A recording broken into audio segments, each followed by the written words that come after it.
Good evening, ladies and gentlemen. I'd like to welcome all of you here this evening. I'm glad to see such a big crowd here. All of you on behalf of the Michigan Tech SUNY Concert Lecture Board. Those people who are around the sides, maybe you'd like to sit on the ground, or if you'd like to stay where you are, this is fine. Well, we'll try and get as many people in as we can. Well, our speaker tonight is nuclear physicist Stanton T. Friedman. He has bachelor's and master's degrees in physics from the University of Chicago and 14 years of industrial experience in the development of advanced nuclear and space systems. His past employers include General Electric, Westinghouse, General Motors, and TRW Systems in Redondo Beach, California, where he worked on the Pioneer spacecraft now exploring the solar system out beyond the planet Jupiter. Mr. Friedman is the only space scientist in the country known to be devoting full time to ufology. Since 1972, he has lectured at more than 225 colleges in 40 states. He was one of the few scientists featured in the NBC television documentary broadcast last December and has appeared on dozens of radio and television shows across the country, including David Susskind, Lou Gordon, and Steve Allen. He's also one of the few scientists who have published articles on UFOs in both the popular and the scientific press.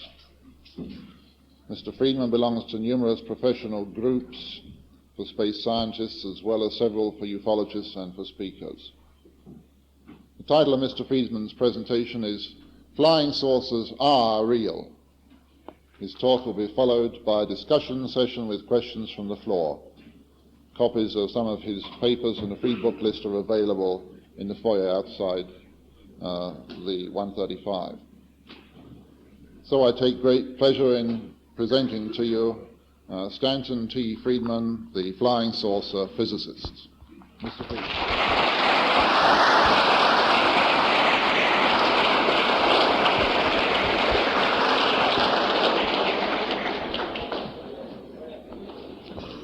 I'm glad to know that so many people in Houghton are interested in nuclear physics. I hope that's not why you're here, but I do appreciate your coming out on such a miserable evening. It was 90 degrees in Los Angeles yesterday when I left.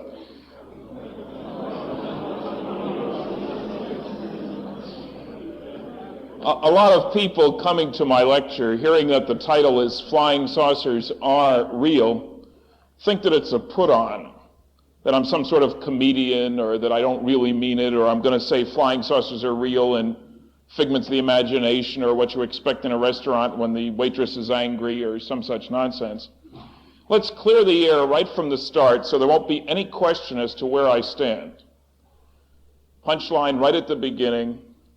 After 16 years of study and investigation, I'm convinced that the evidence is overwhelming that planet Earth is being visited by intelligently controlled vehicles from off the Earth. In other words, some UFOs are somebody else's spacecraft. Now, that certainly doesn't mean that I think that everything people see in the sky that they can't identify is a spacecraft. Of course not. And it doesn't mean that I've got the inside track on what they want, how they get here, where they come from, or anything like that. All it means is that the evidence is overwhelming. Now, frankly, the form of the evidence is rather a pain in the neck for a physicist. I'd very much like to have me a flying saucer. You know, in the first place, I could park it out on the lawn and you could all take a look at it and take a ride, and it would be a lot easier way of getting here than the way I got here, too, incidentally. I don't have a flying saucer. I don't even have a piece of one that I can hold up to you and say, I've analyzed this with all the latest instrumentation, and it's 1/3 unobtainium and 2/3 element 126 that we didn't even know existed. I haven't even arranged, at the proper moment in my talk, for Little Green Man to come trotting on by. Obviously, he couldn't get out. What we have to do, for the most part, is make do with eyewitness testimony from responsible, respectable people from all over the world, carefully ignoring the eyewitness testimony from the unresponsible, unrespectable people. Oh, there are landing cases, we'll cover those. There are radar cases, we'll talk about those. There are creature reports and photographs, we'll get into all those. But the heart of the matter, the UFO sighting reports, things that people have seen that they've told somebody else about. Now, there are three categories of UFO sighting reports, and it's rather important that we distinguish amongst these three groups, otherwise we have total confusion, and Lord knows there's enough of that about this subject. The largest category of UFO sighting reports, category 1 if you will, includes those reports by competent or not so competent observers of strange phenomena in the sky or on the ground, which the observer cannot identify, but which can be identified by competent investigators spending enough time, money, and effort. There's all kinds of things that people have reported that turned out to be identifiable. These sightings are, of course, all IFOs, identifiable flying objects.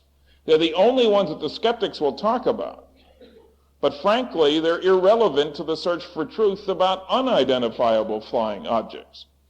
So for the rest of my lecture, let's forget IFOs. Once a sighting has been identified, it is simply of no further use in the search for truth about UFOs. Category 2 also has to be eliminated. It includes those reports for which not enough information is obtained for a competent investigator to reach some sort of rational conclusion as to what was observed. If you don't have enough data about a sighting, you can study the sightings for 10 years, you won't learn anything useful about unidentifiable flying objects. So forget category 2 as well. That leaves us only with the sightings in category 3 as a basis for judgment.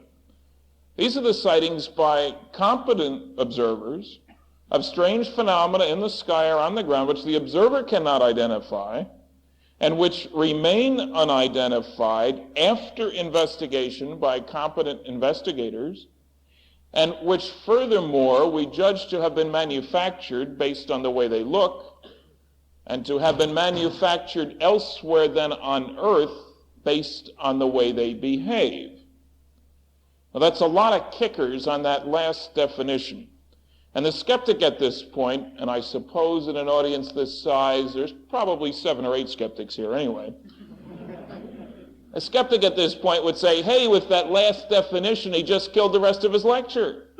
Because everybody knows, since they hear it so often, that there aren't any good sightings by competent observers that can't be identified by competent investigators. And certainly none that one would deduce are intelligently controlled vehicles from off the Earth. Right? Wrong. Totally incorrect. Absolutely untrue. Non-factual statement. I hope you get the point.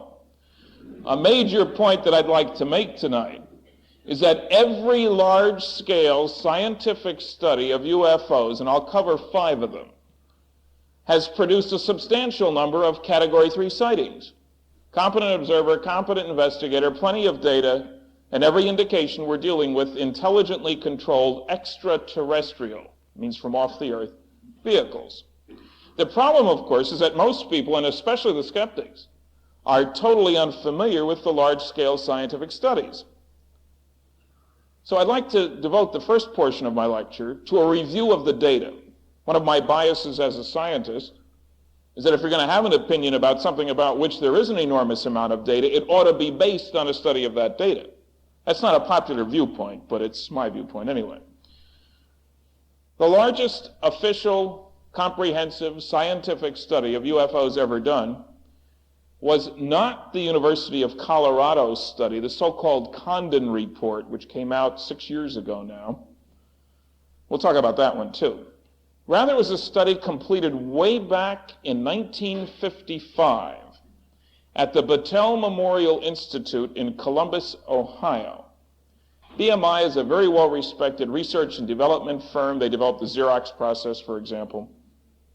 They were under contract to the United States Air Force group concerned at that time with UFOs, or at least one of them, namely Project Blue Book, at Wright-Patterson Air Force Base just outside Dayton, not far from Columbus, which is how they got in the act in the first place.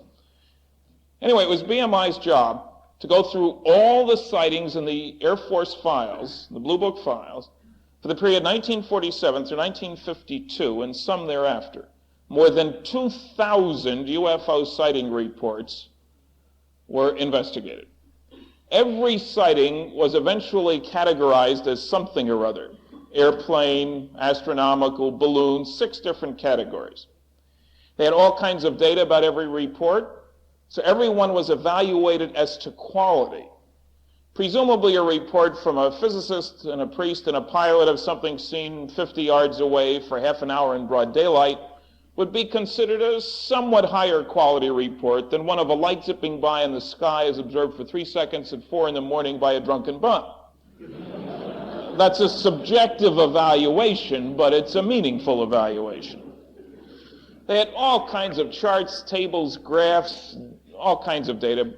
All this stuff was put together, the categorization, the quality, and the charts, tables, graphs, in a big fat report.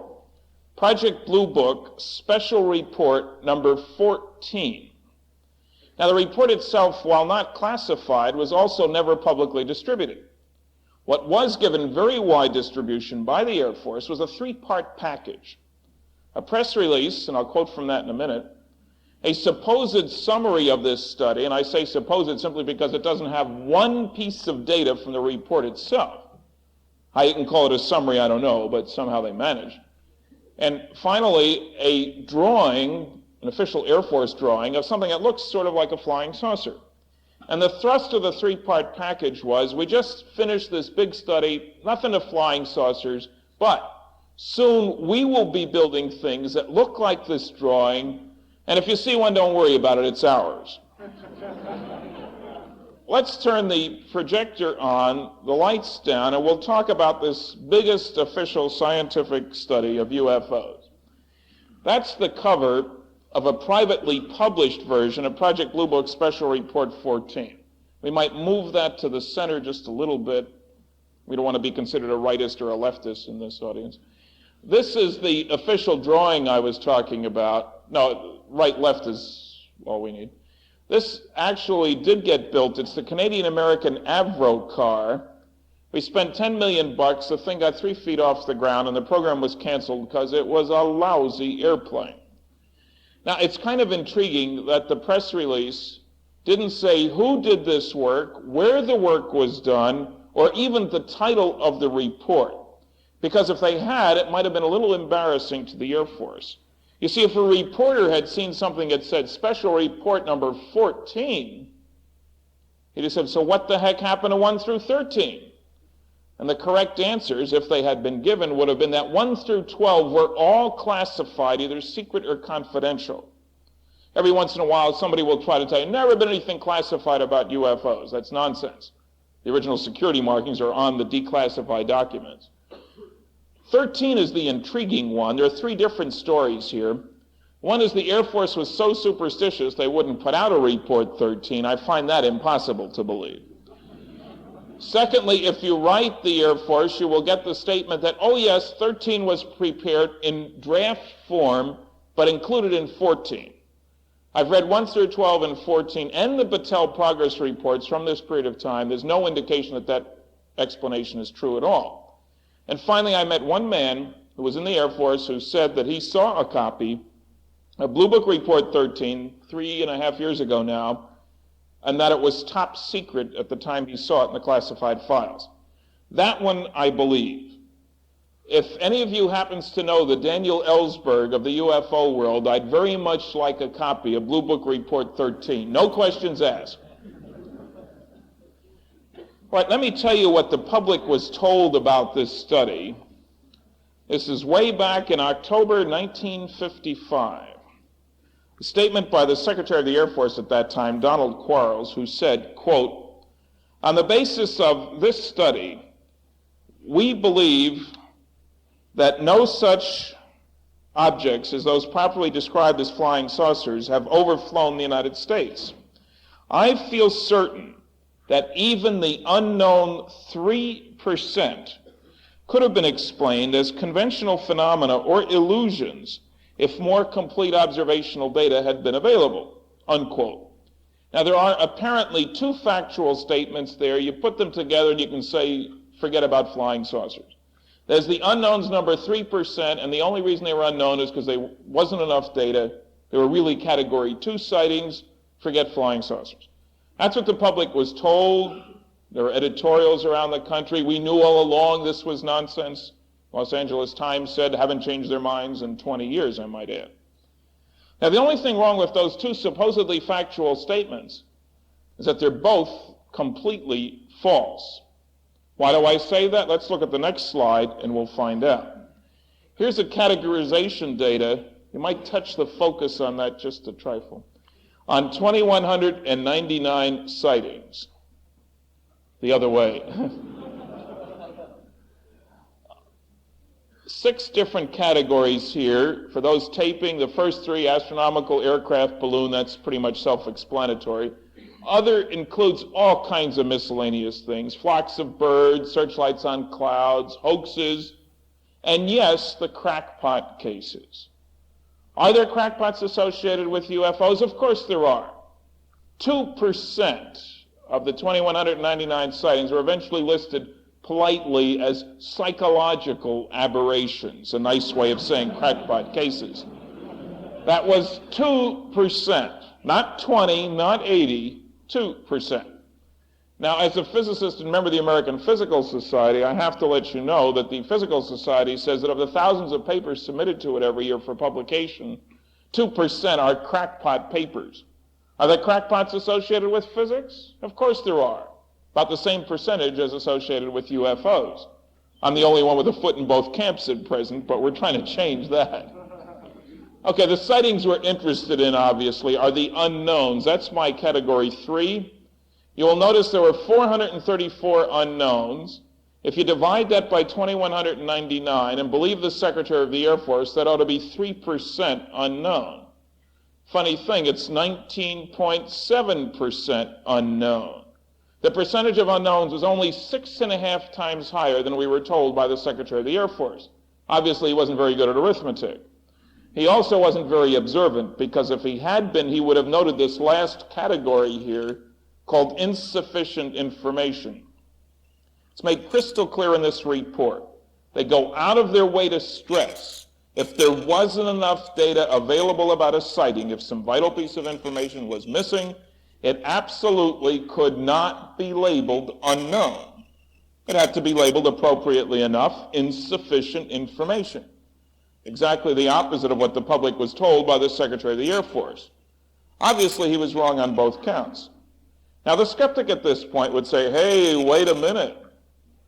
Those are interesting numbers, but you told us they did a quality evaluation of all these sightings. How do we know that those unknowns aren't just the drunken bum cases?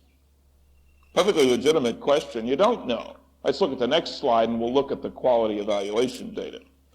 It's the same 2,199 sightings, excellent, good, doubtful, and poor. Look at the last column over here. That's the percentage in each quality grouping that were listed as unknowns by competent professionals spending full time trying to identify these things.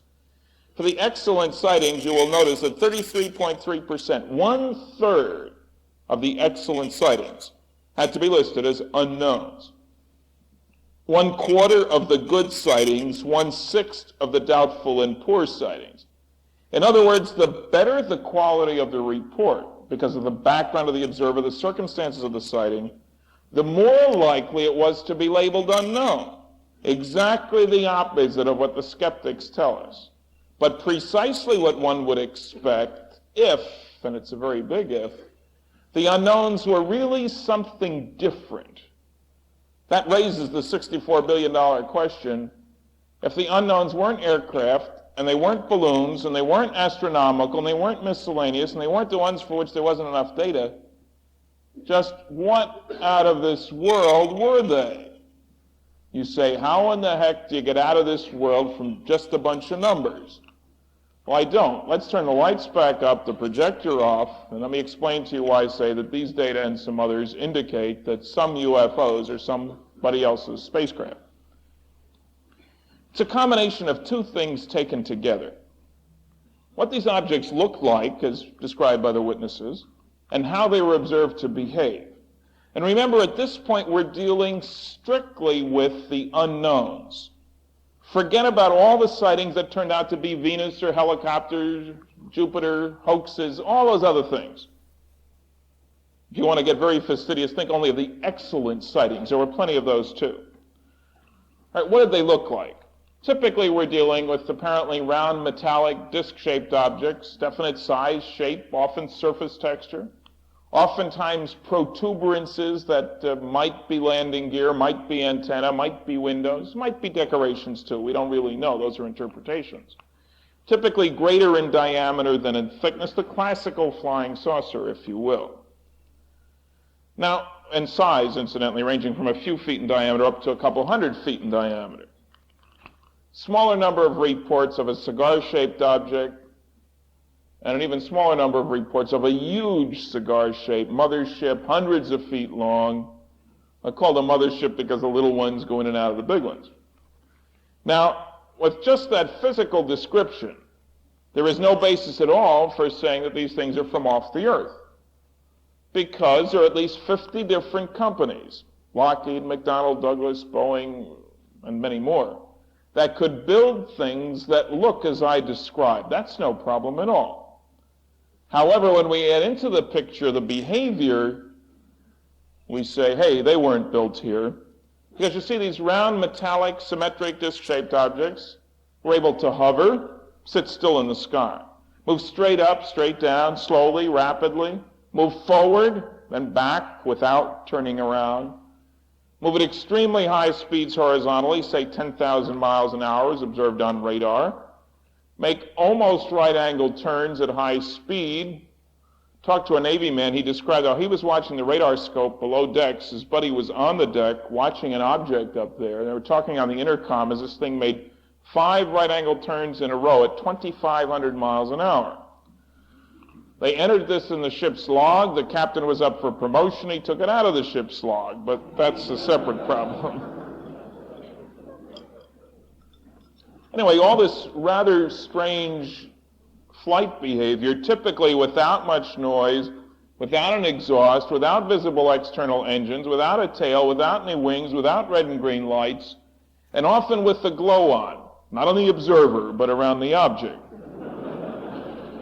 And I submit to you that in 1955, 20 years ago, there wasn't any company on the surface of planet Earth that could build things that both look as I described and acted as I described.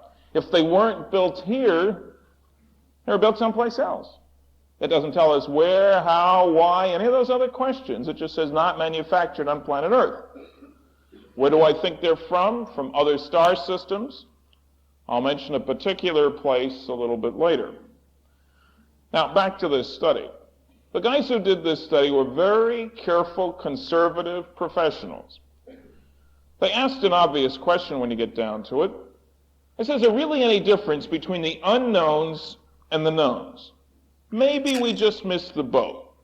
Maybe the unknowns are just misknowns. Let's do a statistical comparison on the basis of the observable characteristics, apparent size, color, shape, that sort of thing. 6 different characteristics. They did a chi-square statistical analysis, unknowns versus knowns. I won't go into the details of that. The chi-square data is in the copies of the report that are available. The results are worth mentioning, though. They found that the probability that the unknowns are just misknowns is less than 1%. Less than 1%. The two groups do not match in any of the observable characteristics. Again, despite the fact that the skeptics will always tell you that they do. Now, the fact that the probability is less than 1% doesn't prove that they're different. It just says it's very unlikely that the unknowns are misknowns. And one characteristic left out of this comparison was maneuverability, which is certainly one of the most distinguishing features of the unknowns versus the knowns. Another piece of data here is the duration of observation. How long did people watch the things that they reported that eventually got listed as unknowns by the people spending full time trying to identify them? The popular myth is that UFO sightings are sort of like automobile accidents. They happen like that, and you can't trust eyewitness testimony. The fact of the matter is that the average unknown was observed for considerably longer than the average known, that more than 60% of the unknowns were observed for longer than 60 seconds, that more than 40% were observed for longer than 5 minutes, more than 10% were observed for longer than 30 minutes. We are not dealing here with short-term observations by incompetent observers seeing things under poor circumstances. Yes, there are lots of sightings like that, but they're not the ones with which we are concerned. Another piece of data here is specific, definite mention of radar unknowns. Not just sightings on radar, but sightings that people well aware of the difficulties with radar eventually listed as unknown. Now, I stress this because of the two big television documentaries that have been done. The NBC one last December 15th. How many people saw that show? UFOs, do you believe? On December 15th, NBC, I don't know what the channel number is on it. Quite a few, okay. On that one, there was no mention of radar cases.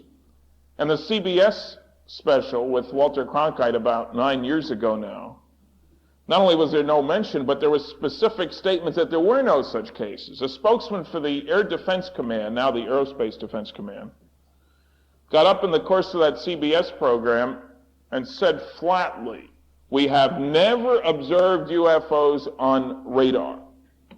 Now, he was either lying or ignorant or both, because the Air Force files are loaded with radar unknowns.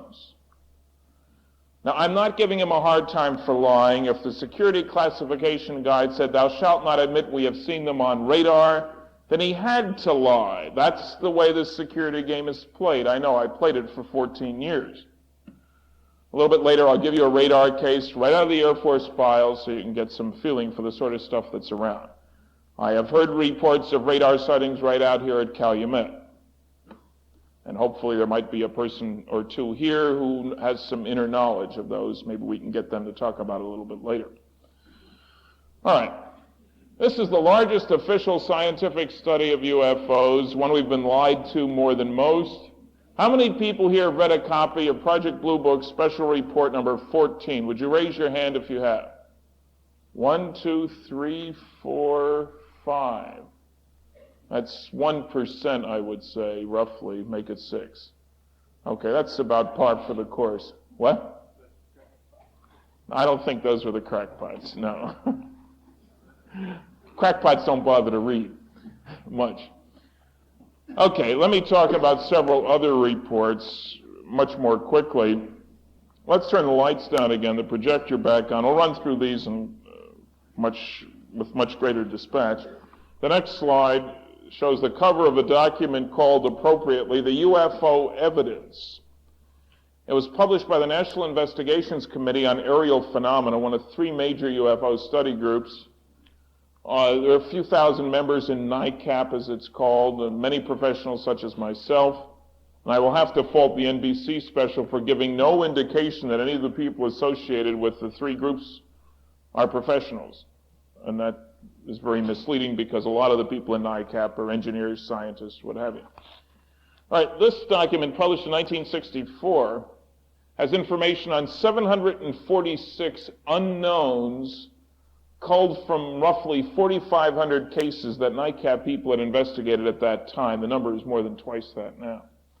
It has a whole chapter on sightings by commercial pilots, a whole chapter on sightings by military pilots, a whole chapter on sightings by law enforcement people, a whole chapter on sightings by engineers, scientists, astronomers, and a whole chapter on evidence for intelligent control of some UFOs. Excellent source of data. Unfortunately, it's privately published. Most people haven't the faintest idea that the document even exists.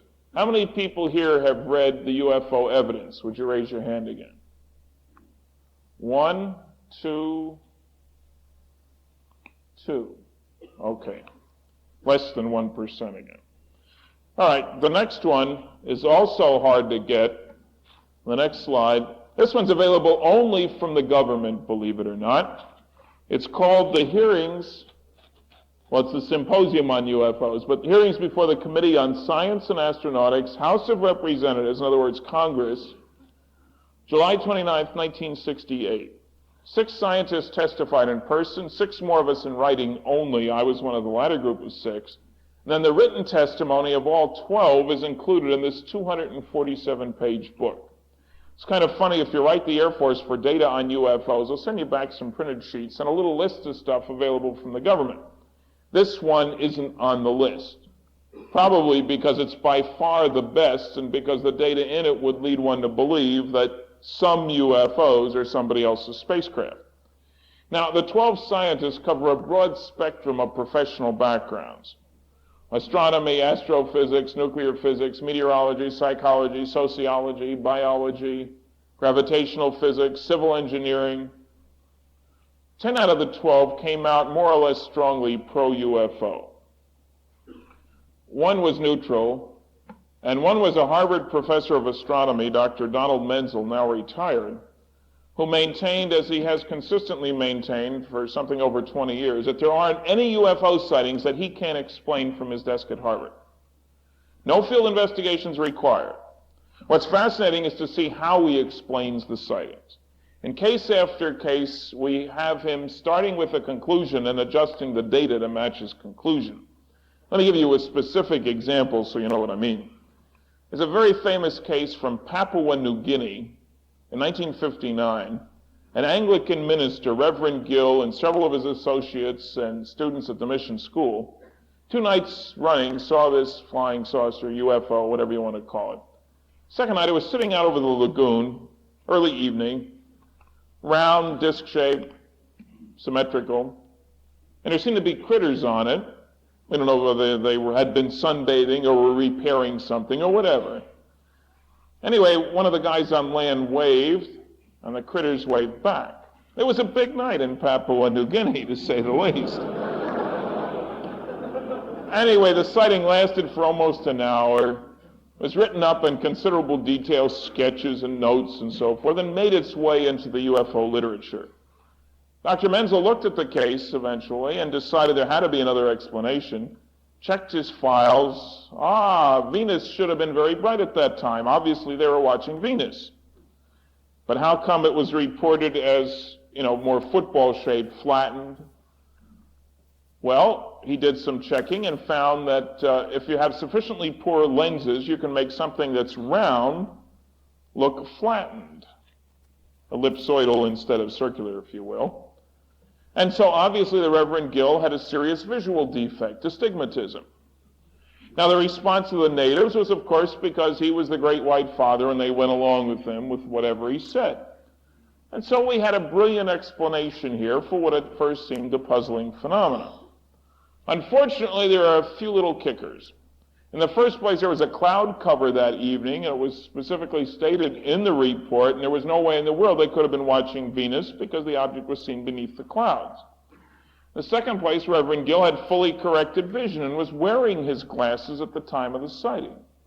In the third place, he and the natives had been on the outs about several other things for months, and they wouldn't have gone along with what he said about anything without checking it out first. So except for the facts, it's an interesting explanation. His attitude seems to have been, and you have to read his books to appreciate this, don't bother me with the facts, my mind's made up, they can't possibly be real. That's one way of looking at things. It's hardly a rational scientific way. There are 2 papers that I want to talk about here that are rational and scientific, that are worth exploring a bit. The best paper by far, in my view, was one by the late Dr. James E. McDonnell. Now, Jim was a skeptical professor of physics at the University of Arizona. Didn't think there was anything at all of flying saucers. He was challenged. He visited NICAP. He visited Project Blue Book, and wound up, to his surprise, spending almost full time for almost 3 years investigating UFOs. He personally interviewed over 500 witnesses. These were almost all pre-screened cases, so almost all his attention was spent on unknowns rather than knowns.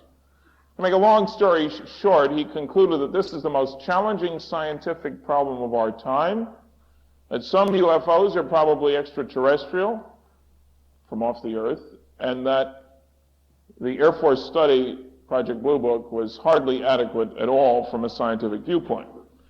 And then in order to face up squarely to the objections raised by the educated non-believers, Jim presented information on 41 separate sightings, subdivided into about 6 categories, each group concerned with one objection. You know, things like, how come they're never seen on radar? It gives you half a dozen good radar sightings. How come they're never seen over big cities? Gives you a bunch of big city cases. How come there's always only one witness, and that witness a kook, where you just define kook as anybody who claims to have witnessed a UFO? He gives you a bunch of multiple witness cases, multiple meaning 10, 20, 30 witnesses. Well, why aren't they ever seen by the professionals who watch the sky? Astronomers, meteorologists, pilots. Gives you a bunch of sightings by each of those groups. So you can raise any of those objections you want, but please don't reach a conclusion until you've studied the data. Because you'll find that none of those objections, or any others I've been able to find, stand up under careful scrutiny. If you ignore the data, of course, they all stand up. Now, the other paper I want to mention here is one by Dr. J. Allen Hynek, H-Y-N-E-K. Dr. Hynek is chairman of the astronomy department at Northwestern University in Evanston, Illinois. For 20 years, he was the Air Force's official scientific consultant on UFOs, to Project Blue Book, much better known here in Michigan in the mid-60s as Mr. Swamp Gas. If you can remember, in southern Michigan, a big fuss about swamp gas in the 60s. Anyway, Dr. Hynek, in his congressional testimony in 1968, made very, very clear that he does not believe that UFOs can be swept under the swamp gas rug, or marsh gas rug, or any other rug for that matter. He gives information, he in his testimony at least, points out that there's a lot of myths, that there's plenty of good data. Let's get on with the job. And he's gone several steps beyond that. If we look at the next slide, he's written a book, The UFO Experience, which is available in paperback too, but it's been favorably reviewed in half a dozen scientific journals, which is remarkable in itself. Also in places ranging from Playboy magazine to the Christian Science Monitor. You might say UFOs make for strange bedfellows, but I won't say that. Anyway, in this book, he's got information on about 70 sightings from his files, average number of witnesses 4 per case, none of which could be identified, some of which were close encounters between earthlings and some strange thing. He has some specific statements about what was wrong with the Air Force investigation from a scientific viewpoint, and he was on the inside for 20 years. He has recommendations about where do we go from here, you know, what should be done. He has set up a Center for UFO Studies, whose phone number is not to be given out. And he also has some strong comments to make about the University of Colorado study, the so-called Condon Report. Now, a lot of people ask me, you know, what's the best book on UFOs? Well, it depends on all kinds of things, how much you know, what your background is, and so forth. But this is as good a place as any to start, at least until I get one written, and that's going to be a while, unfortunately. Let's look at the next slide, and then we'll talk about the Condon Report. Here are 4 other sources of information. People are always asking me, you know, what's a good book? There's a lot of garbage on the newsstands. Here's 4 I can recommend. In the upper left, Beyond Earth, Man's Contact with UFOs. That's by Ralph and Judy Blum. Came out less than a year ago. It's got the best account that I know of the Pascagoula, Mississippi case. The 2 fishermen taken on board and put back out and so forth. And Ralph was down there. The one on the left is by an engineer, Ray Fowler, been studying UFOs for 20 years. The title is Interplanetary Visitors. Upper right, the latest book by retired Marine Corps pilot Major Donald Kehoe, who's now 78 years old, and this is his 5th book on UFOs. He stresses Air Force cover-up. And the lower right, one by an engineering physicist, James McCampbell, called Ufology. This is less than a year old as well. I'll look at the data from a technological viewpoint. All right, let's look at the next slide. Here's the famous, I really prefer the term infamous, so-called scientific study of unidentified flying objects. This is usually called the Condon Report because the director of this $539,000 study at the University of Colorado was world-famous physicist Dr. Edward U. Condon. Now, Dr. Condon was 65 when he started this study. He died in March of last year. Frankly, we and he would all have been better off if he had retired instead of doing this study, because he did a lousy job. Now, you wouldn't know that from the press coverage in January of 1969 when the report came out. Then it was headlines around the world: scientific study shows no UFOs, no benefit to science from study of UFOs.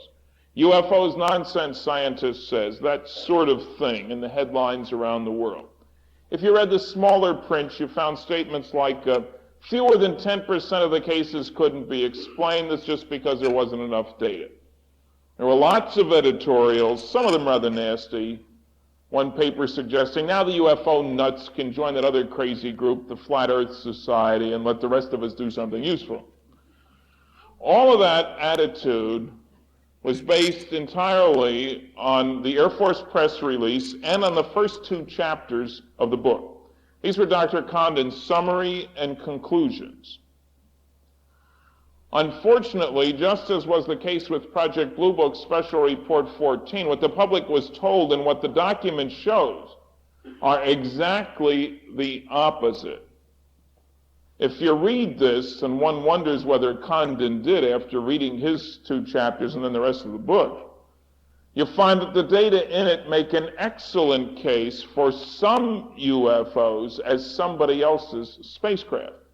There's a whole chapter on sightings by orbiting astronauts. 3 of those sightings remain unexplained to this day. I happen to think an orbiting astronaut is a reasonably trustworthy, loyal, honest, competent observer. Because if he isn't, we have no business trusting him with a few $100 million space vehicle up there. You can't have it both ways. Believe everything he says except when he sees a flying saucer. He's suffering from UFO-itis then, or something like that. Now, the real disease is anti-UFO-itis. There are a lot of other sightings that couldn't be explained either. Now, I don't want to give you the false impression that except for Condon's summary and conclusions, it was a great study. It wasn't. For any physicists present, the chapter on plasmas on UFOs was terrible. For any historians present, the chapter on the role of government in UFO investigation was completely inadequate. No place in this 965-page book is there even a mention of the biggest official scientific study ever done anyway. The Blue Book Special Report 14, it only covered 18 times as many cases as Condon covered. And yes, he was informed about it. I did the informing, got a letter back, thanks for the material you sent, read it with interest, asking questions. You normally expect when a scientist is working in an area about which he knows nothing to begin with, that he will refer to the previous literature on the subject, especially when it covers so many cases and was done by the same people or for the Air Force as his study is being done. I don't want to nitpick, it would take the rest of the time available, but let me give you the findings of a special subcommittee on UFOs set up by the world's largest group of space scientists, namely the American Institute of Aeronautics and Astronautics, the AIAA. They had an 11-man subcommittee on UFOs, people from universities, from the government, from industry. They intentionally excluded anybody who had expressed a pro-UFO opinion. I'm a member of the AIAA, they wouldn't let me on the committee.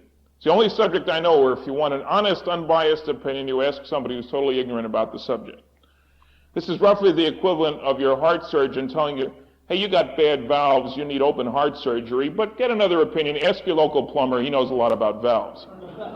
I'm sure you'll get an unbiased opinion, but is it a meaningful one? Anyway, they weren't believers. They spent 3 years, studied a lot of data, including this report, very quietly published their findings in a technical journal, and noted that careful study of this report reveals that 30% of the 117 cases studied in detail could not be identified.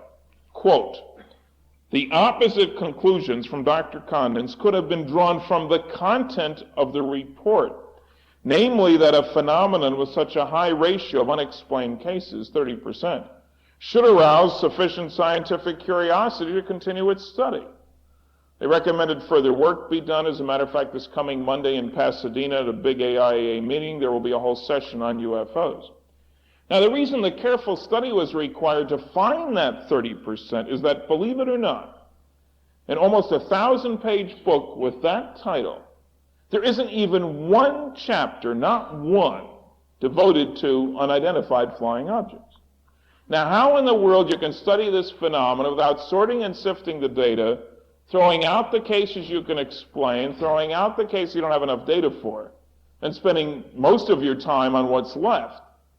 I don't know. Somehow they managed it, which is one of the reasons I don't think of it as being a very scientific study. All right, let me do a quick check here on what people have read. Extend that a little farther. How many have read the congressional hearings document? Anybody? How many have read Dr. Hynek's book? 1, 2, 3, 4, 5, 6, 7 at least. How many have read the Condon report? That's usually the most popular. Yeah, there's 4, 8, 12, 15 at least, 18. How about Ralph Blum's book? I don't know whether that's selling around here or not. Okay, it's pretty good. He's got an article in True Magazine this month, too, which is probably worth reading. Okay, let me give you one sighting out of the Condon report, and then we'll do some digging. We can turn the projector off, the lights back up. This is a study right out of the Condon report. Took place near Lakenheath, England. It's a combined radar visual case. 2 separate ground-based installations both pick up this strangely behaving object in the sky on radar, Air Force installations. The thing would sit still for a little while, then it would zip off at 600 miles an hour, stop dead after going 8 or 9 miles or so. No visible acceleration, no visible deceleration. It's either sitting still or going 600 miles an hour. Sit still, zip off in a different direction at 600 miles an hour, and zigzag around in the sky. And the groups talk to each other on the radio, do you see what I see? Yeah, let's send somebody outside to make sure there's really something up there. They do that. They get visual confirmation. Airplane goes over. It's beneath the airplane, too. They finally decide, hey, we don't have anything that flies around like that. We better get a jet up there. They scramble a de Havilland Venom aircraft, talk to the pilot on the radio. He says, I have visual confirmation of the unknown. He sees it. Next thing he says, I have a radar lock on, meaning his guns are ready to fire. Nice, friendly fellows we Earthlings are, Shoot first, ask questions later. Next thing he says, a little bit different. Hey, where'd it go? And the guy on the ground who's watching the radar scope says, it just circled around behind you. Looks back, sure enough, there it was. Scared the heck out of him, because airplanes can't do that. Spends the next 8 or 9 minutes going through all kinds of fancy high-speed maneuvers trying to get away from the UFO, which is now chasing him. 2 separate blips on the screen all this time. Finally, about runs out of gas, he lands, the UFO takes off. Now look what we have here. 3 separate sets of eyes, 2 on the ground, 1 in the air, 3 separate radar sets, and behavior that you'd have to say is intelligently controlled. I mean, balloons, meteors, birds, they don't go from in front of a high-performance aircraft to behind it and stick with it through fancy maneuvers. They also don't stop and start at 600 miles an hour. And the Condon Committee acknowledged that they couldn't explain this case. Now, I have to give you the label that they put on another case that they supposedly explain, because it tells you something about their mode of thinking. It's a different case now. And after their investigation, they said, we've explained this as probably a natural phenomenon, so rare it has never been observed before or since.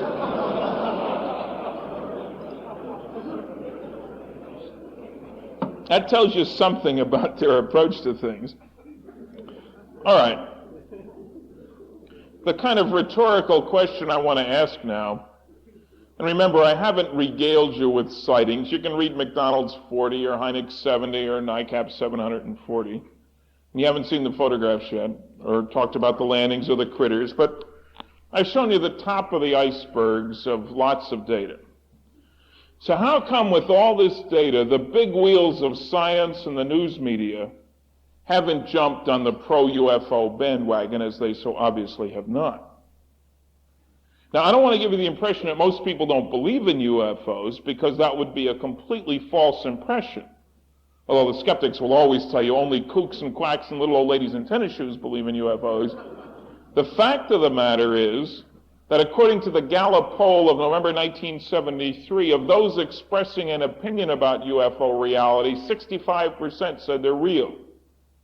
The greater the education, the more likely to think that they're real. The older the individual, the less likely to think that they're real. A poll of engineers and scientists in 1971, and the data are in my report, UFOs, Myth and Mystery, outside.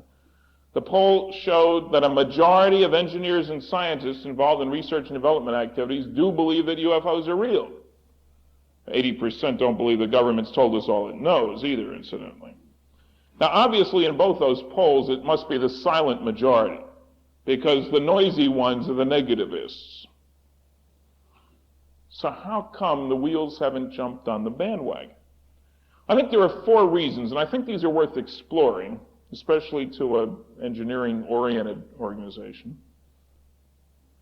The first reason for not jumping on the bandwagon is ignorance. Remember, I'm talking about why the professionals, news editors, scientists, engineers, astronomers, so forth, haven't jumped on the bandwagon.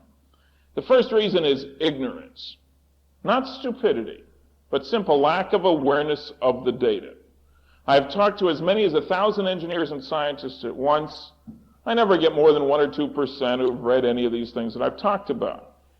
And I've consistently found that the loudest negative opinions come from the people who know the least about the subject. We tend to put down what we're not up on, as somebody once said.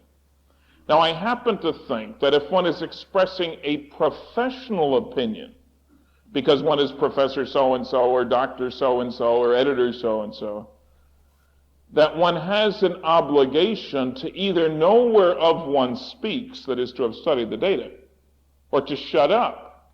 Everybody's entitled to his private opinion, but a professional opinion is supposed to be based both on a study of the data and on some ethical considerations for one's profession. You don't speak out when you don't know anything. Very simple. So the first difficulty, the first reason for not jumping on the bandwagon is easy. It's ignorance. Scratch a skeptic, you find somebody who doesn't know much about the subject, typically. The second reason is different. It's what I call the laughter curtain, the fear of ridicule. You've heard of the iron curtain that keeps down communication. Well, the laughter curtain keeps down communication, too. UFO sightings are actually quite common. That Gallup poll of November 1973 showed that 15 million adult Americans believe that they have seen a UFO, 11% of the population. Remember, it's a worldwide phenomenon.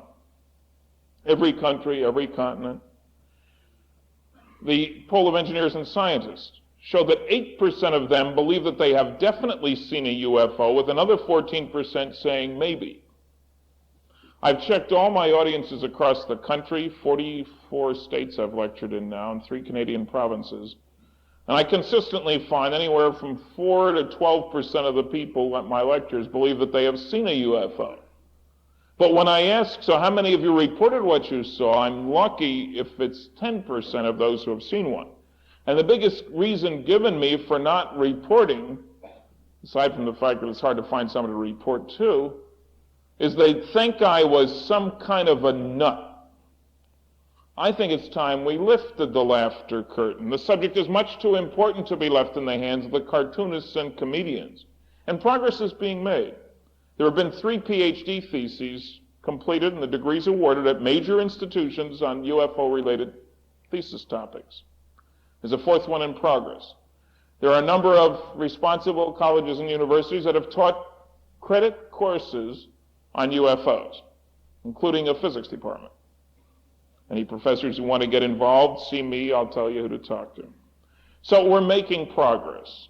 The NBC special, while I was very disappointed in myself because they had a lot of good material they didn't use, still it was a heck of a lot better than the CBS one of 9 years ago. So we're moving in the right direction. Okay, we've got ignorance, the laughter curtain. The third problem is ego. EGO. I'll play amateur psychiatrist. They often play amateur ufologist. When I say ego, what I'm talking about is that if flying saucers come here and don't bother to talk to the people who think they're important, it makes them feel less important and they don't want to believe that they're real. Dr. Menzel has publicly stated if aliens were visiting Earth, they would certainly wish to talk to the National Academy of Sciences, of which he and Condon were both members at the time. And his whole attitude was, they haven't asked for an appointment, they must not be coming here. 3 of the hundreds of news editors to whom I have talked at radio stations, television stations, 3 have said if aliens were visiting this planet, they'd have called a press conference and we'd have been invited too. I don't know what makes either of these groups think they're worth talking to. I mean, how many scuba divers talk to the fish? Got to think about that one for a minute. Now, the ego problem actually runs much deeper than the individual ego. You see, flying saucers finished the job that Nicolaus Copernicus, the Polish astronomer, started way back in 1523, of taking man, or people, earthlings, out of the center of the universe. You remember Copernicus. He was born in 1473. Everybody, I'm sure, celebrated his 500th anniversary a couple years back. Anyway, Nick was a pretty sharp astronomer. In 1523, he wrote a book in which he said the view which everybody holds today, that the Earth stands still and is the center of the universe, and that everything else, the planets, the moon, the stars, the sun, move in circular orbits around the Earth. He said, that's not the way it is. The sun is the center of the universe, and the Earth and the other planetary bodies and stars, everything moves around the sun. I say he was a sharp cookie. He was sharp enough to realize that that would upset a few people, so he didn't let the book be published until 20 years later, the year in which he died. And boy, was he right about people being upset. There were people burned at the stake for agreeing with Copernicus. As a matter of fact, the church was so upset that his books were on the index as late as 1843, 300 years later. Forbidden reading. Because the high priests of the time didn't want to be taken down a peg or two from being on the top of the heap in the middle of the universe. We got a new set of high priests. They wear lab coats instead of prayer robes, same difference. It took a couple hundred years for most people to go along with Copernicus. The telescope was discovered. There were other things observed. It may shock you to realize that it was only 50 or so years ago that we found out that old Nick wasn't right either. Oh, the Earth goes around the sun, no problem there. But the sun, the middle of the universe? No way. What they found out 50 years ago is the sun is one of maybe 150 billion stars. In our little flattened spiral pancake galaxy, the Milky Way, it's about 100,000 light years in diameter, about 2,000 light years thick, and we're 30,000 light years from the middle. We're out in the boondocks, that's where we are. And it was also found that the sun isn't the biggest star. It's not the oldest star. It's not the brightest star, the newest star, the smallest star, the dimmest star. It's not the anythingest star. There's not a darn thing special about it. If that wasn't bad enough, we found at about the same time, because of new telescopes, that there are billions of other galaxies out there, each of them with billions of stars. Well, that was one blow too much for the scientific ego. We grabbed the last rung on the ego ladder and we said, okay, the sun isn't anything special, but this is the only solar system, the only group of planets in the whole galaxy, because the events that produced it are so rare, two stars coming just the right distance from each other, pulling out parts of one to make the planets, that never happened. That event never happened anyplace else ever in the galaxy. And so, thank God it happened here. Here we are, nobody out there. And the Gallup poll clearly showed that the older the individual, the less likely to believe there's any other life out there. And of course, less likely to believe in UFOs, because there's nobody out there, there's nobody coming here. And from the early 20s until the late 40s and early 50s, that's what educated people were taught. That the solar system is unique, and we're it. In the late 40s, early 50s, we found out that that wasn't right at all. That's not how the solar system, that's not how the planets were produced. We found further that the events that produce the planets, the sequence of development of stars, are rather common events, that a significant fraction of the stars probably do have planets. In our galaxy, not all the stars probably have planets, but probably there are at least 5 or 10 billion other planets, which takes us down a peg or 3 or 7 or 10. Okay, so we have, first of all, ignorance, and the laughter curtain, and the ego.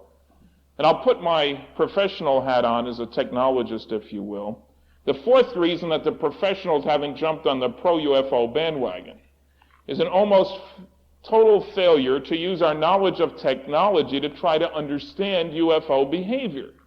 You see, almost all the early arguments in the late 40s, let's say, were along the lines that what people claim to have observed is obviously impossible, so they couldn't have observed it. In the first place, that's backwards science, incidentally. In the second place, there are a whole long list of these impossibles, one after another. One professor proved mathematically that things can't go 10,000 miles an hour in the atmosphere without burning up immediately. Proved it absolutely. Now, nobody makes that particular argument anymore, because everybody knows that our entire space and defense program is based on being able to go faster than 10,000 miles an hour in the atmosphere without burning up. When the Apollo astronauts come back from the moon in the command module, top speed in the atmosphere, 25,000 miles an hour. And they come down untoasted, too. The intercontinental ballistic missile nose cones that we and the Russians play games with, ICBMs and such, top speed in the atmosphere around 15,000 miles an hour, and they get where they're going without burning up too. The important point here, of course, is that we don't solve this particular technological problem, high heating at high speed flight in the atmosphere, the way the guys who proved it was impossible tried to solve it. What they should have said, the method we've tried doesn't work, let's try something else. And if they were truly scientific, what they would have said was, hey, let's study UFOs and find out what their builders know that we don't know. But instead they said it's impossible. They ignored something that's fundamental to technological development. And that is that technological progress almost invariably comes from doing things differently in an unpredictable way. It's not just more of the same. We'll get back to that point a little bit later. Another one of these impossible arguments was that the shape is all wrong.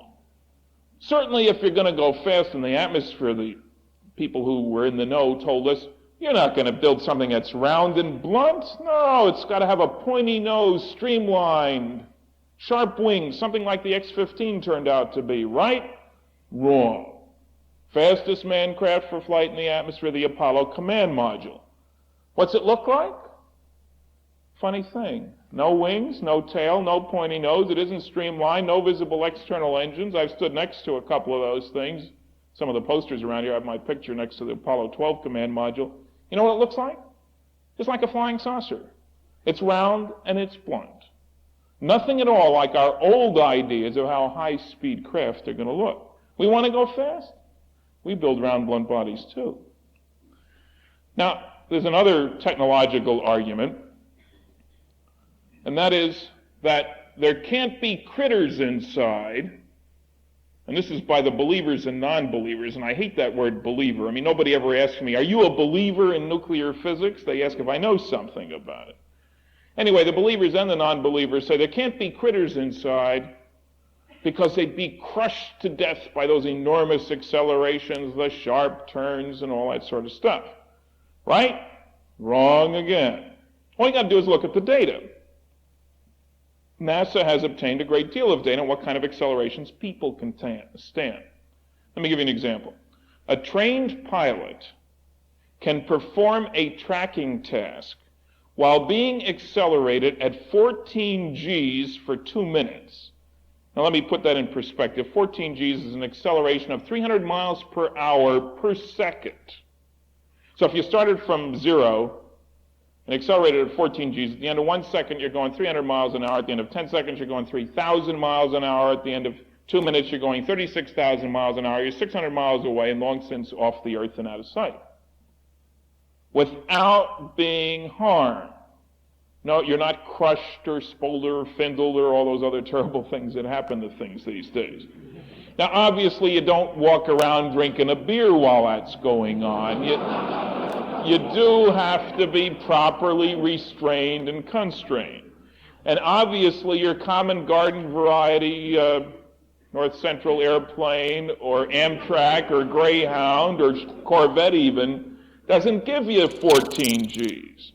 Unless it hits something, and that's a different kind of problem. But because our normal systems don't produce that acceleration, doesn't mean that we can't stand that acceleration. Now, if you want to take a shorter period of time than 2 minutes, trained pilots can withstand 30 Gs for 1 second. Now, making sense out of that, that's 0 to 600 miles an hour in 1 second, or 600 miles an hour to 0 in 1 second. That's measured data. That's not hypothetical, maybe if, and all this sort of thing. So we can stand a lot more than we're given credit for. Okay, the last of the impossible arguments, and quite frankly, almost everything we've ever accomplished technologically has been proven impossible by a previous generation of fossilized physicists or ancient academics or whatever. But the last one, and this one you'll hear all the time, Dick Cavett show, Johnny Carson show, Time, Newsweek, lots of other places. And this is usually made by astronomers and astrophysicists and exobiologists. The argument goes like this. They say, look, we don't think there's anything special about the sun. We think there's life all over the place out there, and if you ask them, they'll give you an average distance between advanced civilizations. We have data on one civilization of one planet, and somehow they come up with a number totally meaningless, but it looks good on paper, for the average distance between civilizations. Anyway, they say there's life all over the place out there. Some of this life is undoubtedly more advanced than we are, but you can't get here from there. So give us a few bucks, we'll build a radio telescope, and we'll listen for signals. Because undoubtedly they've got beacons out there just sending out a signal, waiting for us to respond so we can join the Galactic Radio Federation. I said a few bucks. That's a slight understatement. It's been proposed to NASA by a group of quite respectable people that we build Project Cyclops. This would be the big eye on the sky. 10-mile wide array of radio telescope. The cost would only be $6 to $10 billion taxpayer money, for which if we were very, very lucky, we might even find out what kind of television commercials are sending out from Alpha Centauri. Something which I don't think is very important to find out. For under $1 million, we can find out who's coming here and why if we do the right things. But how about this bit that you can't get here from there? Well, some people say the acceleration would take too long. You got to get close to the speed of light, and it would take forever to do that. Well, again, simple arithmetic will convince you, I think, that at 1 G acceleration, which we can and do stand all the time, it would only take a little less than a year to get up to the speed of light. So that's no problem. Others, Carl Sagan of Cornell University, was on that NBC special, been on Johnny Carson show, lots of other places. He talks about the Pioneer spacecraft, the ones that will leave the solar system, as being our fastest craft for flight in the solar system, which they are. And they will indeed leave. And he points out that at their top speed, it would take 80,000 years to get to the next nearest solar system if they were headed in the right direction, which they're not. So forget travel between the stars, let's build a radio telescope. The arithmetic is right, the reasoning is wrong, Carl knows it's wrong. We were classmates for 3 years at the University of Chicago, I give him more credit than that. You see, there's no way at all that one can conceive of the Pioneer 10 or 11 spacecraft, and I spent a year or so working on those too, as being interstellar spacecraft. The things have been coasting since they left the Earth. There's no propulsion system on them. Sure, they fell down a steep gravitational hill when they went past Jupiter, and they're going to fall off the edge of the solar system.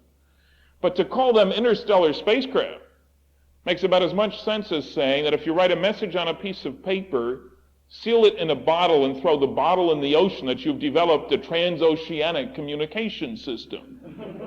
Some of the bottles may make it to the other side, but from a technological viewpoint, that's not the way you'd proceed today. Well, how about it, though? Can you get to the stars, or can't you? Depends on who you ask.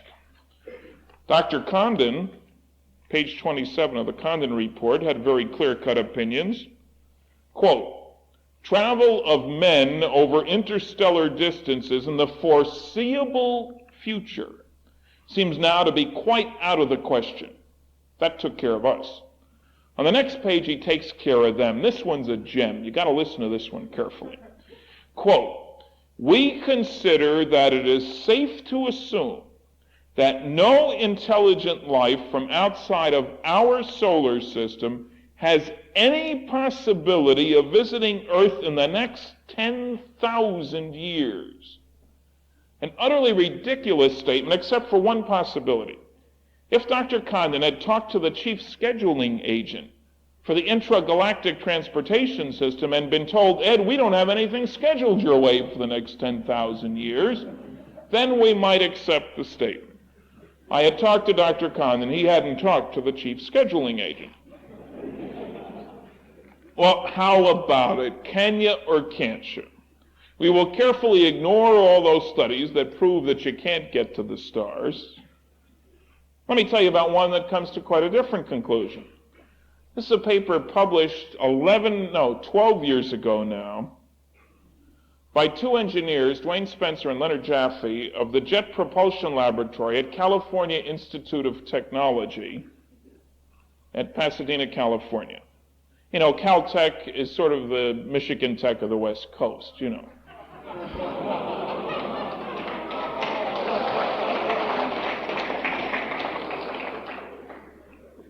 Anyway, JPL's business is space hardware. The Mariner program, the Surveyor program, the Ranger program, Pioneer program, Viking program, they build them, put them up, run them. They don't just talk about it, they do something about it. Anyway, Spencer and Jaffe published a paper in a very good but very obscure technical journal, Acta Astronautica, for those who worry about such things. The title of the paper was The Feasibility of Interstellar Travel. Interstellar means between the stars. And the question I asked was this. I said, is it feasible with the knowledge we have today to consider trips to nearby stars and expect to have the round-trip time shorter than the average person's lifespan without violating any of the laws of physics? Now, before answering that question, let's get one thing straight. We're talking about nearby stars. The nearest star to the sun is roughly 5 light years away. Within 55 light years are about 1,000 stars. They weren't talking about trips across the galaxy, 80,000 light years that way and 20,000 that way. They really didn't care at all about trips to the next galaxy like ours over, Andromeda, say, 2 million light years away. They couldn't care less about trips to the ends of the universe, whatever that means, 10 or 15 billion light years away. They were interested in local neighborhood travel. Across the street, down the road, next door, around the corner. Now, I stress this because it's an entirely different sort of problem to talk about 10 billion light years or 10 million light years or 10,000 light years than it is to talk about 10, 20, 30, 40 light years. So let's restrict our concern at this point to our neighborhood. Okay, the answer to the question is that it is indeed feasible with the knowledge we have today, 12 years ago, to consider trips to nearby stars and expect to have the round-trip time shorter than 50 years without violating any of the laws of physics. And you say, what kind of crazy assumptions did those guys make? Fourth-dimensional space-time warping? Nope. Anti-gravity? No. Matter-antimatter annihilation. No. The science fiction writers love these three, but we physicists have some troubles with them. They made two important assumptions. The first so obvious you'll wonder that I even mentioned it. The first assumption is that we use staged rockets. That doesn't mean a rocket you put up on a stage. You know, it means a big first stage on the bottom, a second stage, third stage, someplace up there, a payload. See, of course we're going to use staged rockets. All our manned spacecraft are launched with staged rockets. Yeah, you and I know that, but all the early studies were made assuming single-stage rockets launched directly from the surface of the Earth. You can't even get to the moon that way, so we don't do it that way. The first assumption is pretty obvious. The second one isn't so obvious, and that is that these staged rockets be fission or fusion propulsion systems. Now, some wise guy out there is going to say, fission or fusion, that's A bombs or H bombs. It's a heck of a way to take a trip someplace. It's the same nuclear process, but it's not really what we're talking about. Let's look at fission first. Fission is what goes on in all those nuclear power reactors. You have several in Michigan. There are several dozen around the country and around the world, every once in a while producing some electrical power. Not all the time. There are fission nuclear propulsion systems around. The Navy has almost 100 nuclear submarines zipping around under the water chasing the Russian nuclear submarines, which are... And you say, hey, look, you can't get to the stars in a nuclear submarine, any kind of submarine for that matter. That's true. But for at least 15 years, the Atomic Energy Commission and NASA together jointly supported the development of nuclear fission rockets for space travel. The NERVA program, the rover program, I spent 2 years of my life at Westinghouse working on nuclear rockets. Now, we didn't just talk about them, we built the darn things, we tested them. In December 1967, we successfully tested the NRX-A6 nuclear rocket reactor propulsion system. It was this big, 3 feet in diameter roughly. Power level of that little monster was only 1,100 million watts, 1,100 megawatts, half the power of Grand Coulee Dam. It was this big. We were pleased with the test, but 7 months later, Los Alamos Scientific Laboratory way outdid us. Ours is a better test, but there's a much more powerful rocket. The Phoebus 2B nuclear rocket reactor propulsion system was a little bigger. It was 4.5 feet in diameter. Power level of that little monster was 4,400 megawatts, 4,400 million watts, twice the power of Grand Coulee Dam. It was this big. It was the most powerful nuclear reactor ever tested in the free world up to that point, as a matter of fact, a nuclear rocket. Now, give that program, I don't know, $2 billion in 10 years. We'll have first generation man-rated, flight-ready nuclear fission propulsion systems for space travel. This is hardware we're talking about. These aren't figments of Friedman's imagination. They're real. Your families helped pay for them. Maybe nobody told you about it, but they're still real. Okay, that's fission. I'm really much more excited about fusion rockets. Fusion, whether you realize it or not, is the most important source of energy in all our lives. You know, the sun up there, it's not a mass of burning gas. No Standard Oil, no Arabs up there.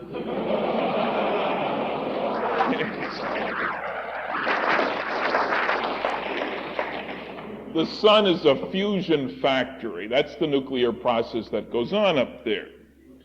Now, I spent a year of my life at Aerojet General working on fusion rockets for space travel. We didn't successfully test hardware, but give that program, $30 billion, 20 years, and we'll have man-rated, flight-ready nuclear fusion rockets for space travel, very efficient rockets.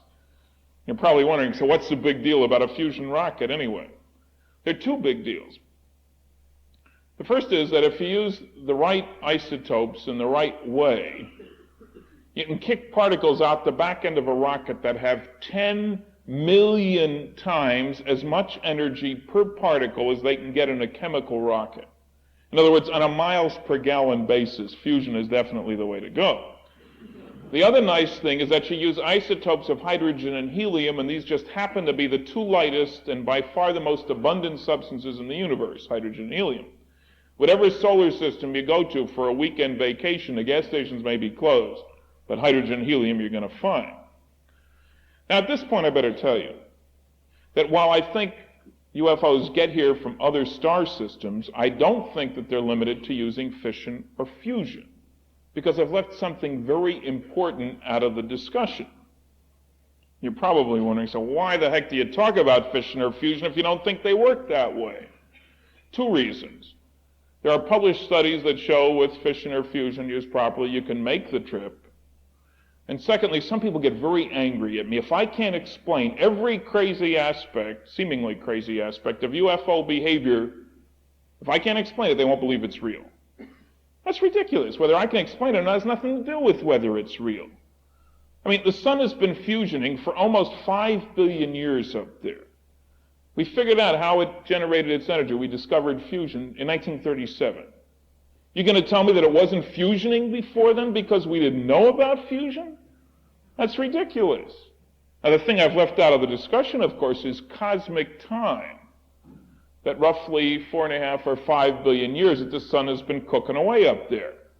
You say, what in the world has that got to do with anything? Well, simply this. We've had sophisticated technology, not for 5 billion years, the sun's been around, but for roughly 100 years. That's since radio waves were put out and things like that. About 100 years we've had sophisticated technology. A very, very tiny fraction of the Earth's history. And yet in just 100 years, we have increased our top speed for moving people around 1,000 times over. Go 1,000 times faster today than we could just 100 years ago. Now, we didn't do that by breeding bigger horses or building better sailboats. We did it by technology, building on technology, building on technology. Because technological progress comes from doing things differently in an unpredictable way. And you're probably still wondering, so what's that got to do with anything? Simply this. Let's assume that some thinking critters elsewhere got started on their technological kick just a tiny bit before we did. What's a tiny bit out of 5 billion? Surely you'll give me 100 years. It's a wink of an eye out of 5 billion. If they got started just 100 years before we did on their technological kick, we might very conservatively expect, since this is an exponential curve, that they can go at least 1,000 times faster than we can, using techniques about which we know nothing. But let's be honest, and a little bit humble, they could just as well have started on their technological kick 1,000 years before we did. That's nothing out of 5 billion either. Or 10,000 or even 1,000,000. That's still nothing out of 5 billion. And the astronomers assure us that there are stars out there that are 5 billion years older than the sun. You begin to understand, well, I think that we're the Johnny-come-latelys in this system, that intelligent critters have been traipsing around between the stars for eons. Now, who in his right mind is going to tell us that he knows what the technology of even 100 years from now will be, no less 1,000 or 1,000,000 or 1,000,000,000? Because technological progress comes from doing things differently in an unpredictable way. That's not just a slogan. I'll give you an example. How about lasers and light bulbs? Both sources of light. But a laser isn't just a better light bulb. It requires entirely new knowledge, entirely new physics. And when Tom Edison finished inventing the light bulb, he didn't say, oh, thank God that's done. Now I'll build me a laser. It wasn't even on the horizon. It was beyond where he could see. Those tiny little microcircuits, that make the pocket calculators feasible, lots of other things too. They do the same things pretty much that the big fat old vacuum tubes used to do. They're not just tiny vacuum tubes, worked by entirely new techniques, new science, new technology, new physics. And they weren't even discovered by the guys who invented the vacuum tubes. And finally, the fission or fusion systems that I was talking about, fission systems especially, we use today as better furnaces. You know, we heat water, make steam, turn a turbine, generator, make electrical power. But fission and fusion systems aren't just better furnaces. Require entirely new knowledge, new physics that the furnace builders don't need and don't have. So if we summarize this little technological excursion, one, trips to nearby stars are feasible. That doesn't mean you can buy a ticket. It means it's a political choice. Do you want to spend the money? Sort of like going to the moon 35 years ago. We knew how to do it. Took a heck of a lot of a commitment of funds and people, an effort to get the work done. Two, we have to expect, if we survive any length of time, that there will be new knowledge, new technology, that on any kind of a cosmic technological measuring scale, we're retarded. I mean, we're obviously sociologically retarded. From an alien's viewpoint, this is a primitive society whose major activity is tribal warfare. I think there's no question about that. But we're also technologically retarded. And finally, I'll just state without backing up, I've got a paper that goes into this, there are no violations of the laws of physics by UFOs. Sometimes the physicists violate the laws of physics, but that's a different kind of problem. Okay, there's one more thing to cover before we get into the nitty-gritty, the landings, the pictures, the critters, all that sort of stuff. Several astronomers have objected to UFOs on the rather strange grounds that if anybody was coming here, he wouldn't act the way these guys supposedly act. Now, an astronomer is about the last guy I'd go to for information about motivation of Earthlings, no less extraterrestrials, but I had one head of an observatory ask me, with reference to some sightings in Michigan, he said, "How come they land behind girls' college dormitories up in Michigan?"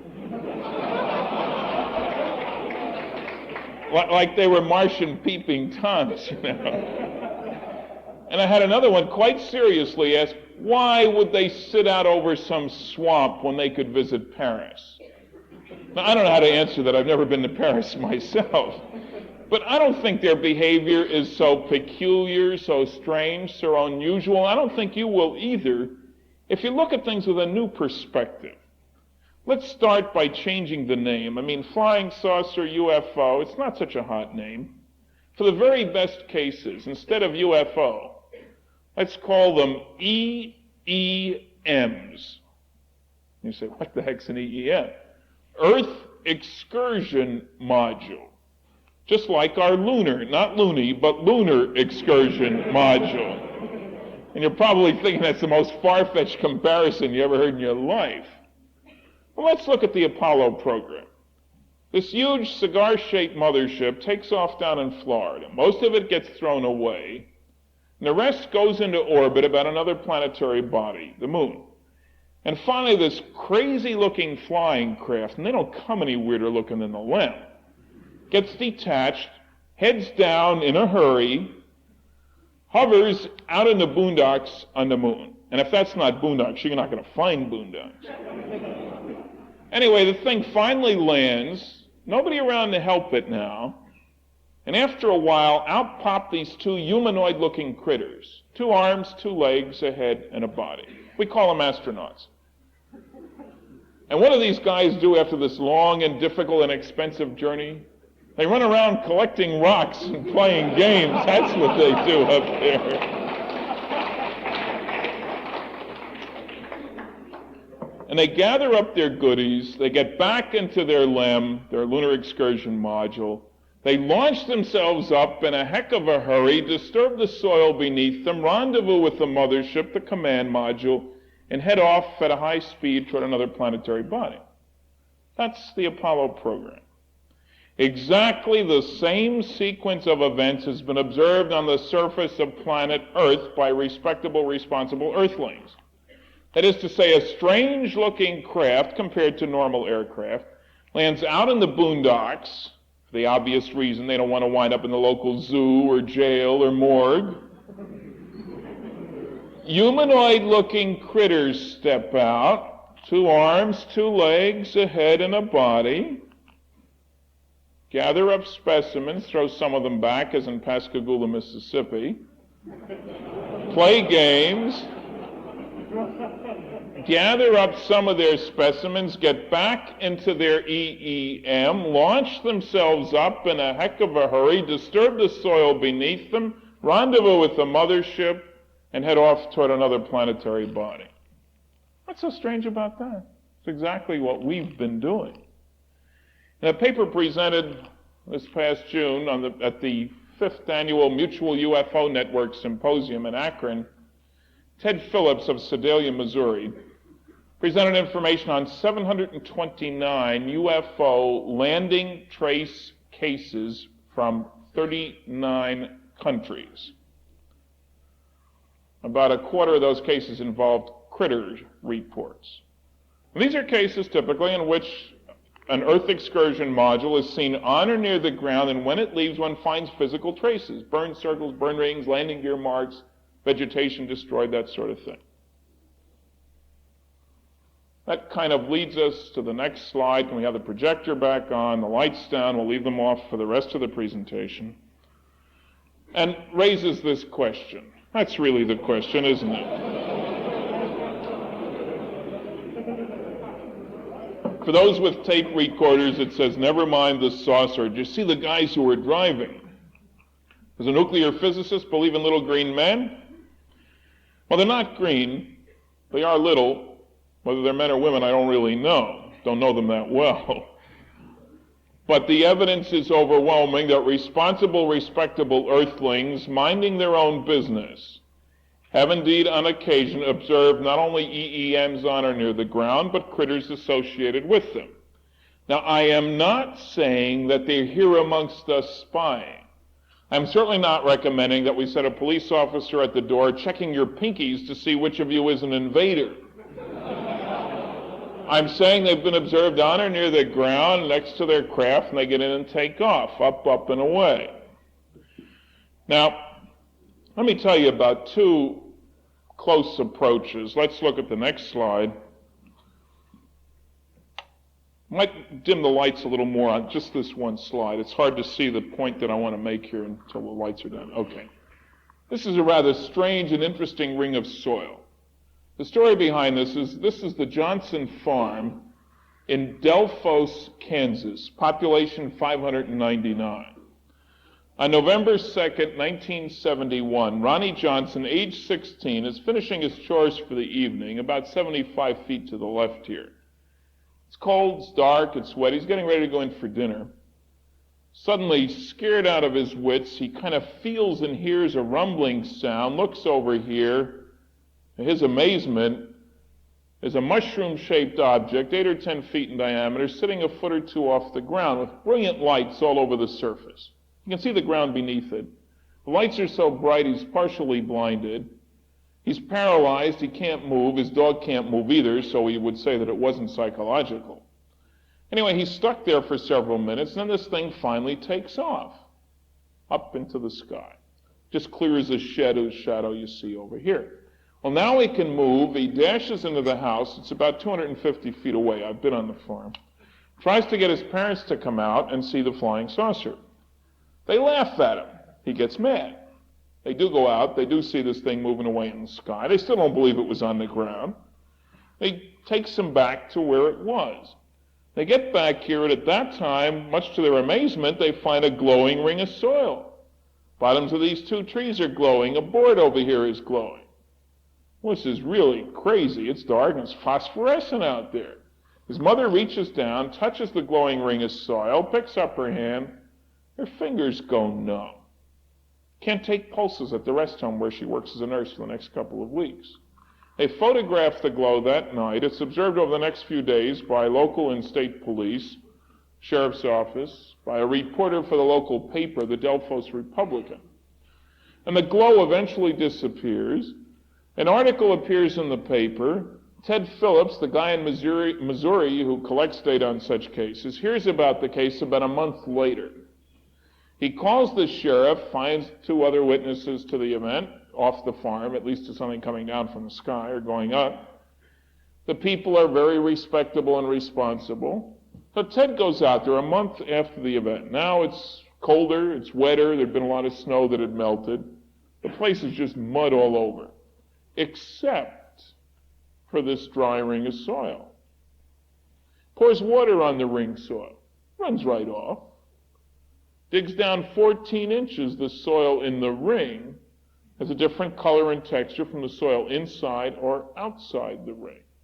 Take soil samples home, the ring soil won't grow anything. The ring soil won't mix with water in a test tube. Leave it there for 2 months, it's just water and dirt, but not mud. Ted eventually sent me samples of the soil. You can see those in the next slide. Ring soil on the left, normal soil on the right. These samples were taken just a few feet apart.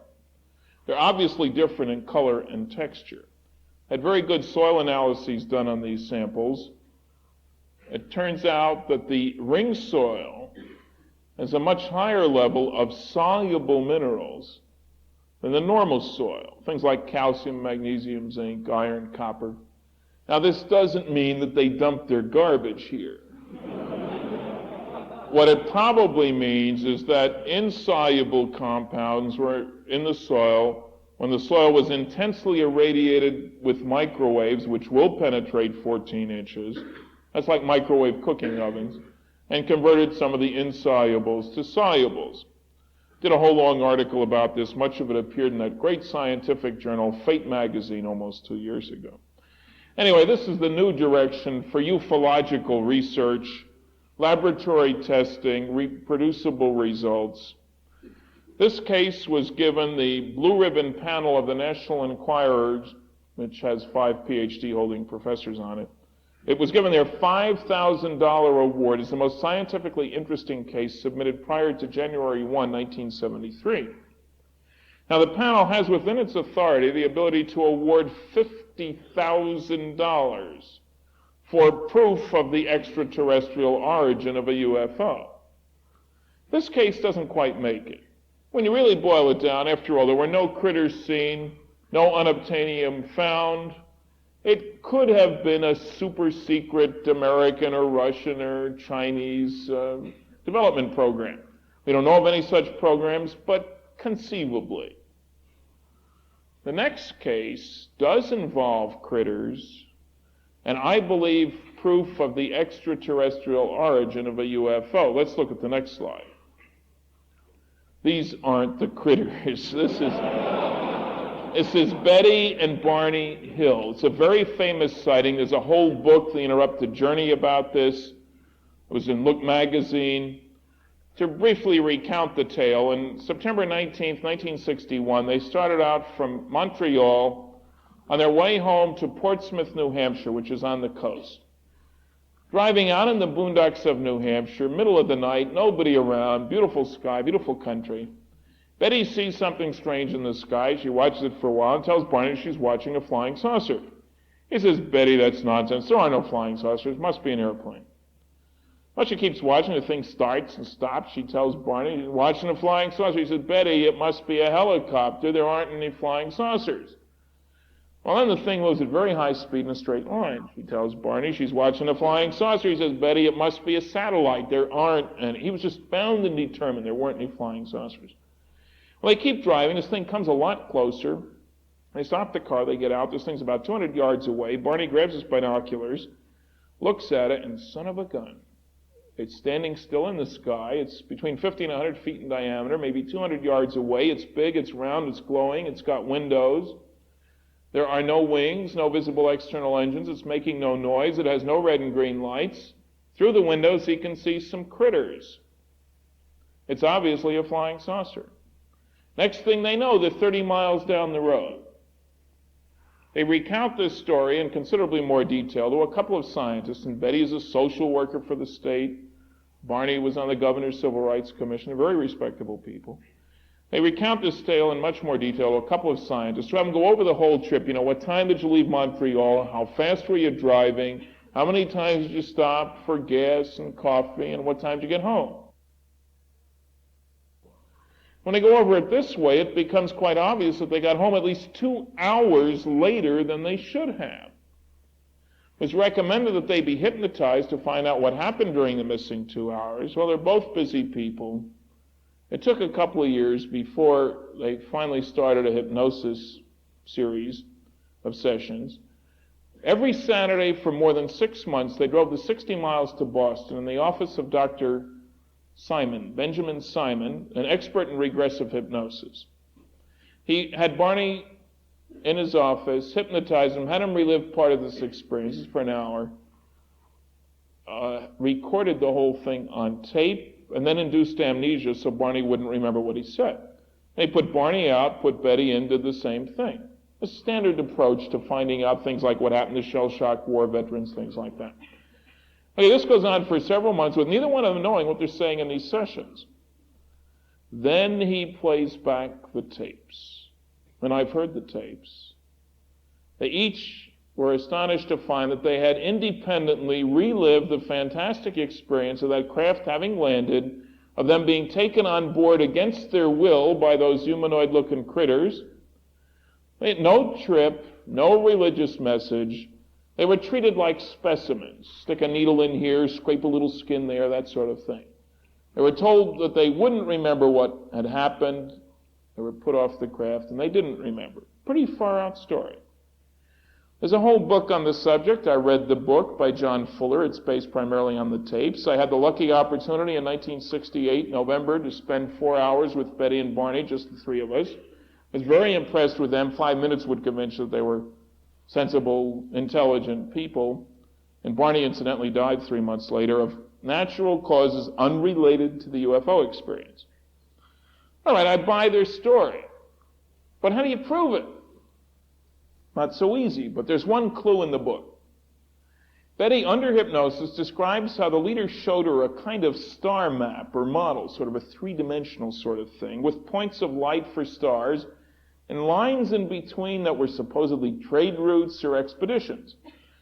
Dr. Simon asked her if she could remember what this thing looked like, and there were only about a dozen or so stars, if she would draw it as a post-hypnotic suggestion, and she did that, and it's in the book, and we can see it in the next slide. These were supposedly the base stars, and these are the trade routes and expeditions. And that's nice, but what the heck does it mean? There are 150 billion stars to choose from in our galaxy. There are no labels on the map, so which star is which? Hopeless. It isn't hopeless. There's a gal in Ohio, Marjorie Fish, a former third-grade school teacher, who did something nobody else had ever done. She built large three-dimensional models of our galactic neighborhood, all the stars within, say, 40 or 50 light years, and then looked at these from different directions to see whether there was any pattern that matched what Betty had drawn, presuming this was drawn from their viewpoint. Let's look at the next slide. You'll see what one of these models looks like. It's beads and thick length, angle for angle. Every one of the dozen stars, and the sun is up here, incidentally. It's nice that we're on the map. I mean, if they're here, you know. Every one of the dozen stars connected with lines is the right type to have planets and life. That's only true of roughly 5% of the stars in our neighborhood. Every one of the right type stars is part of the map. The chance of both of those things happening, that all the stars are the right type and that all the right type stars are in the map, is 1 in several thousand. The map couldn't have been drawn by any Earthlings and come out accurately back when Betty drew it in 1964, because the data on 3 of the stars wasn't available, the distance data, until 1969. That would seem to establish, since this is what things look like from out there, that it was drawn by somebody who had information from out there, and none of us have been out there, and so seemingly this proves there's an extraterrestrial explanation. Furthermore, it tells us where these guys came from. These are the 2 base stars, Zeta 1 and Zeta 2 reticuli. They're in the constellation of Reticulum, which is only visible pretty much from below the equator. It's a unique pair of stars, because those 2 stars are both suitable for life, and yet they're only a 20th of a light year from the other star suitable for life. Our nearest neighbor out here in the boondocks is 5 light years away. For critters on planets around either one of these 2 stars, their nearest neighbor is 100 times closer. Furthermore, the other star from either one, from planets around the other one, would be 100 times brighter than Venus, would be visible during the day, with a not very expensive telescope, you would see planets around the other star. We have no hope of being able to do that from the surface of the Earth. It would not at all be surprising that the earliest interstellar travel and communication or colonization or migration or whatever would take place where the nearest neighbor is only a few light weeks away as opposed to when they're much further apart. Interestingly enough, Zeta 1 and Zeta 2 Reticuli are not on any of the lists by the exobiologists and radio astronomers wanting to pick the public purse to listen with their radio telescopes, even though they're, when you stop to think about it, the obvious target for our looking, or should be. There's an excellent article on this in the new magazine called Astronomy, beautiful color. The December issue by the editor of the magazine has something like a 10-page, very well illustrated and documented article on this work. It's exciting, it's intriguing, I recommend reading the magazine. It's published down in Milwaukee, incidentally. Okay, now two questions most often asked here are, so how did they communicate and what they look like, these critters? Amongst themselves, they made buzzing, murmuring sounds that didn't seem to mean anything at all to Betty or Barney. The leader, however, seemingly, there might have been some telepathy involved, but seemingly spoke English with an accent. And you say, that's crazy, man. Like, how do they speak English with or without an accent? It's easy. I listen to the radio and television programs, run them through the computer, and out pops English with an accent. Now, of course, to New Englanders, anybody in the rest of the country talks with an accent, you understand. Okay, now what they look like. Let's look at the next slide and we'll see. This is a sculpture made from drawings made by a New Hampshire artist, David Baker, sitting next to Barney as Barney, under hypnosis, describes what they look like. It is not what the sculptor or artist thinks they should, would, ought, could, might look like. It's the way the witness describes what they look like a police artist working with the witness to a crime. And there was a crime here, after all. They were kidnapped. Now, this Marjorie Fish made this one, incidentally, a very talented sculptress among her other attributes. Under 5 feet tall, 2 arms, 2 legs, a head and a body. Facial features, skull shape, a bit different from ours, obviously. Color as well. Let's look at the next slide.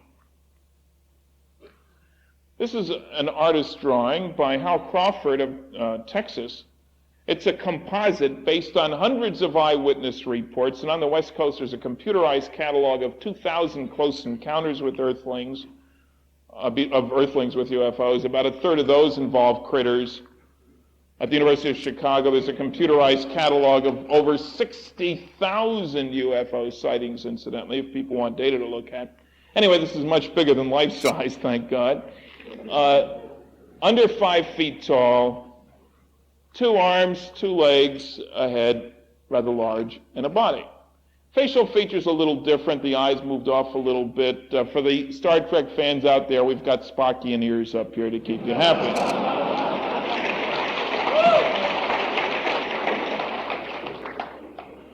Now, I mean, obviously, critters like this don't grow or live around here. Southern Michigan, maybe. You never know what you're going to find down there.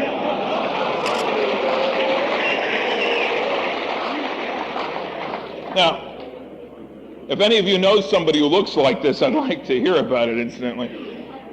At this point, I better say something.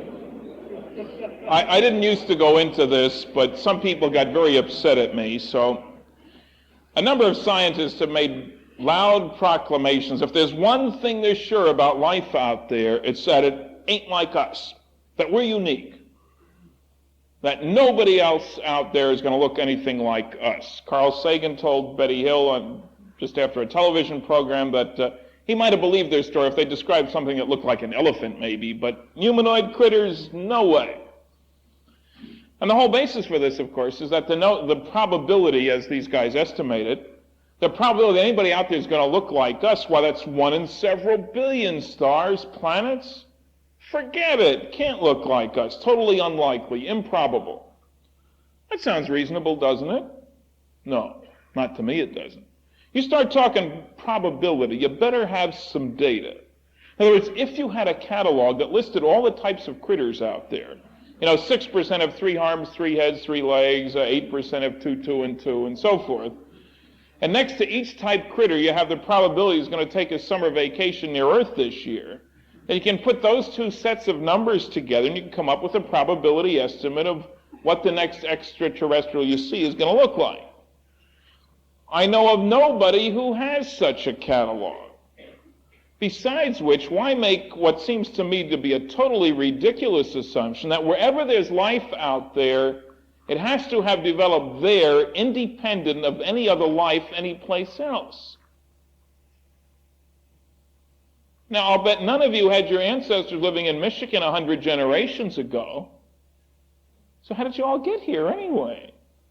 Well, some people migrated here, some people colonized here, some people crash landed, ran away here, whatever. For all we know, life as we know it, intelligent life, if we are that, and I'm not so sure sometimes, could have gotten started here as a result of colonization a few million years back, of crossbreeding, of crash landings of at least 2 extraterrestrial critters. This may have been the devil's island of the universe, dump all the bad guys here. Well, Georgia and Australia, both the early settlers are all prisoners. And maybe that explains why we're such hostile creatures. When you really boil it down, you have to concede the possibility that life on this planet, as we know it, got started as a result of a picnic held here about 3 billion years ago, after which an extraterrestrial litter bug left behind some wax paper with germs on it from one of his sandwiches. And the germs evolved into life as we know it. We really don't know. The fact of the matter is, as soon as you allow for interstellar travel a long time ago, which seems quite reasonable, then you have to allow for any or all of these possibilities. But perhaps most important, the scientific method requires that one get one's conclusions after studying the data, that one cannot throw out the data because it doesn't match one's conclusions. Whether one likes it or not, the eyewitness testimony indicates this is what the critters look like. So we throw out the idea that they don't look anything like us. Now, it doesn't establish that they all look like us. They may have had to scrape the bottom of the barrel to find anybody who could stand this place. Or maybe they're being punished, spend 2 weeks near Earth. That's punishment to last a lifetime, for all we know. If they're ammonia breathers, they go to Jupiter. If they're oxygen breathers, maybe they come here. Anyway, let's look at the next slide.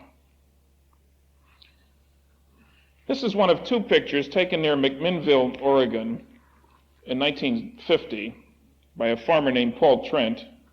And I want to tell you what the Condon Committee photo analyst said about these 2 pictures.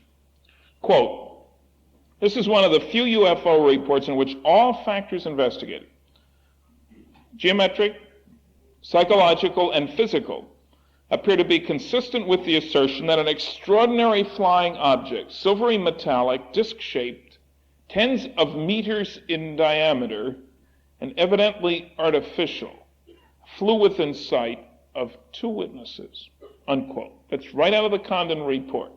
Condon doesn't talk about these pictures. Apparently they didn't excite him. They excite me because I'd like to know where you can buy a whole fleet of things that look like this and fly like that, silently, high speed, low speed. Let's look at the next one. This is the other one of the 2 on the next slide. It's up here. You can barely see it. Let's look at the next one, which is just an enlargement of this one. Now, a lot of people, or some few people, will say, well, how come they don't all look alike? I don't know why they don't all look alike. Why shouldn't each UFOnaut have his own custom-crafted vehicle? I mean, some of you drive Volkswagen, some of you drive Cadillacs, to each his own.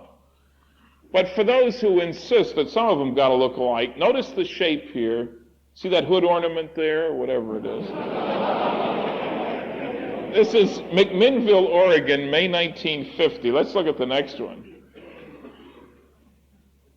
This is Rouen, France, March 1954. Same shape, same hood ornament, 6,000 miles and 4 years apart. Obviously, both were rented from the same Hertz agency in outer space. The graduate students doing their thesis research on the development of a primitive society or something. Let's look at the next slide. This is from Santa Ana, California, one of a sequence of pictures taken by Rex Heflin, August 1965. This is a cropped version of the picture. There's a hat-shaped object with kind of a dome on it. You'll see that in a minute. Mr. Heflin works for the Orange County Highway Department, driving along, minding his own business, which is road conditions. Saw something he wanted to report to the office, except his two-way radio wouldn't work.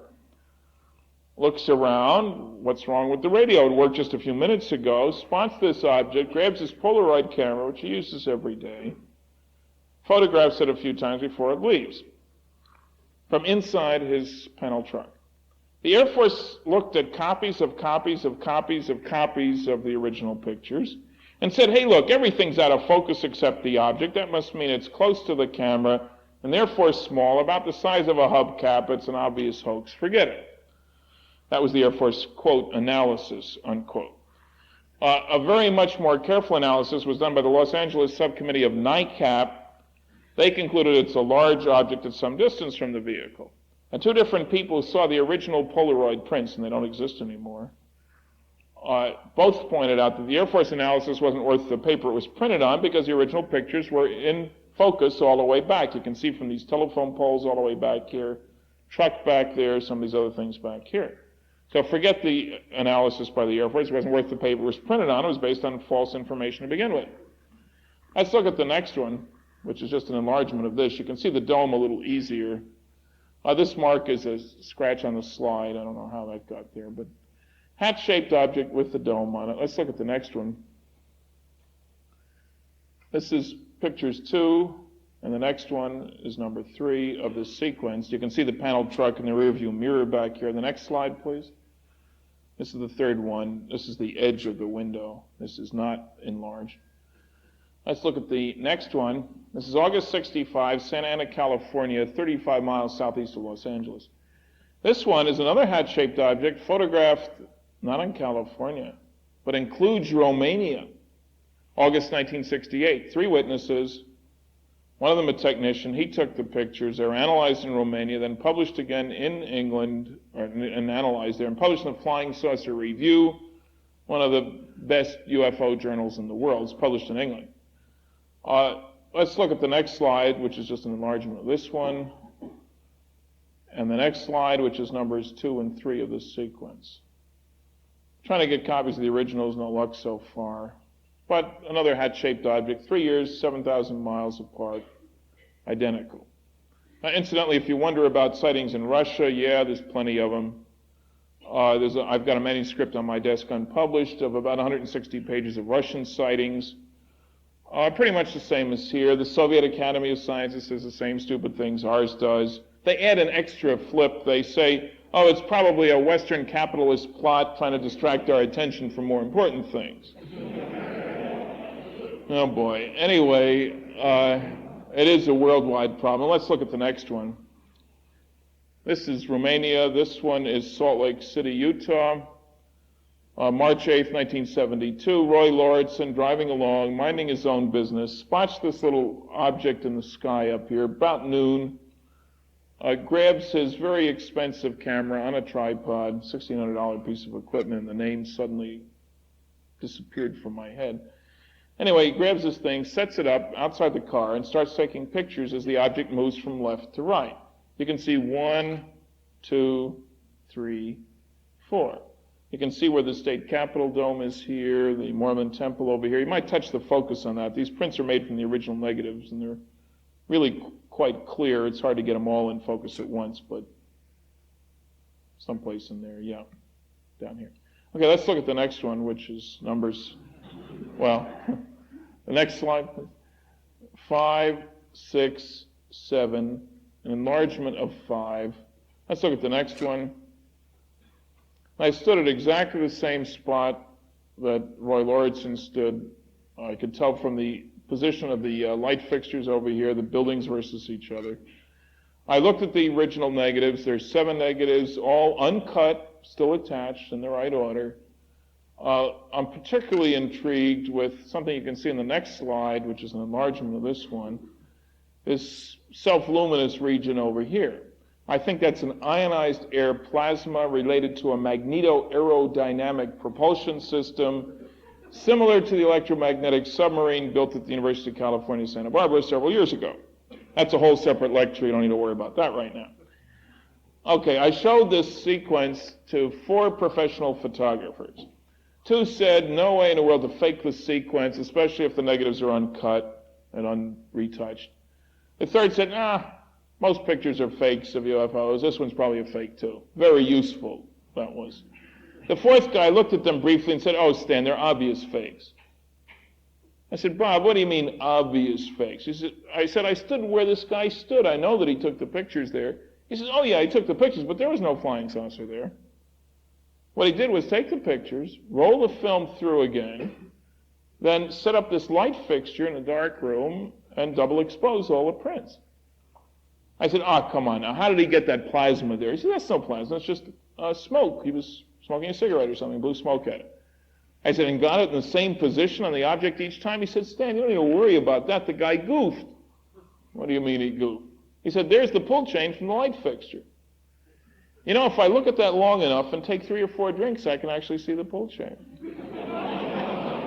Without the drinks, I have trouble. I think it's a genuine set. I'm waiting for another opinion. It's an interesting set of pictures. Let's look at the next one.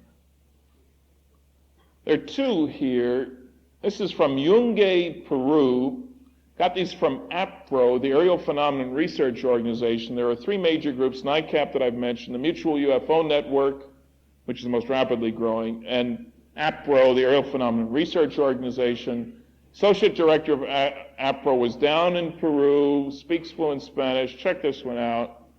There's a whole bunch of them. This is just one of the better ones of the group, and it has 2 objects, which makes it particularly interesting, and it's color.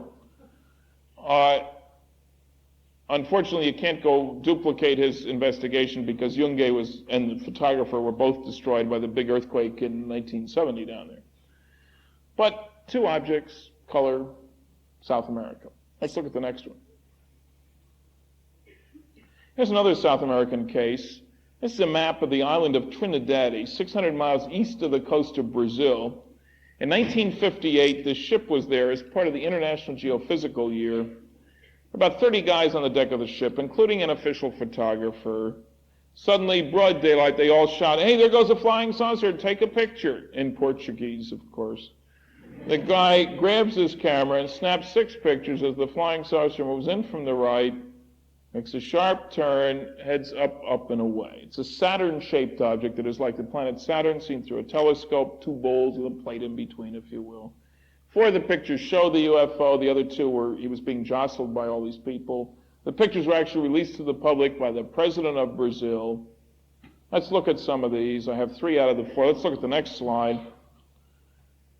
You might touch the focus on that one, too. There have been other reports of a Saturn-shaped object seen in other parts of the world, even a picture from Japan.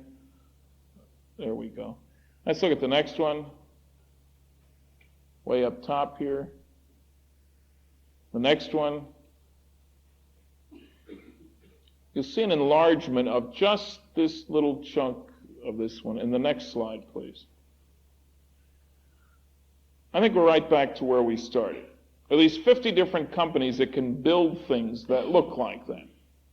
But I know of none that in 1958 could build things that look like that and fly like that. High speed, sharp turns, no noise, no wings, no visible external engines. If it wasn't built here, it was built someplace else, off the Earth. And it's time we did something about it. What I'm doing is shown on the next slide. I've set up a UFO Research Institute. We might hit the focus on that a little bit. My colleagues and I are very interested in getting instruments to where the UFOs are. We're also interested in hearing of your reports. We won't reveal witness identity without permission. Let's leave the slide on. Let me turn the lights, or have the lights back up. Let me say thank you very much for listening. I'll try to answer your question. Leave the projector on for a minute. Thank you.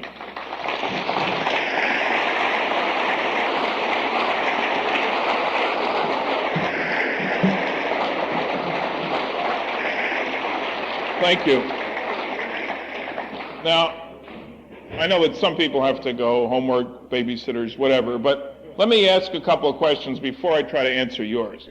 How many people here believe that they have seen what I would describe as a UFO? Just raise your hand. We didn't let the CIA in, so nothing to worry. I just want to count 1, 2, 3, 4, 5, 6, 7, 8, 9, 10, 11, 12, 13, 14, 15, 16, 17, 18, 19, 20, 21, 22, 23, 24, 25, 26, 27, 28, 29, 30, 31, 32, 33, 34, 35, 36, 37, 38, 39, at least.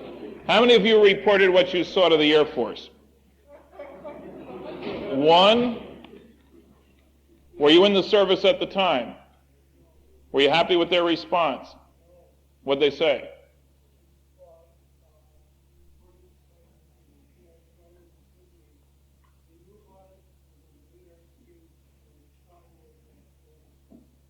They thought it was what? A weather satellite? They couldn't tell whether it was a weather satellite?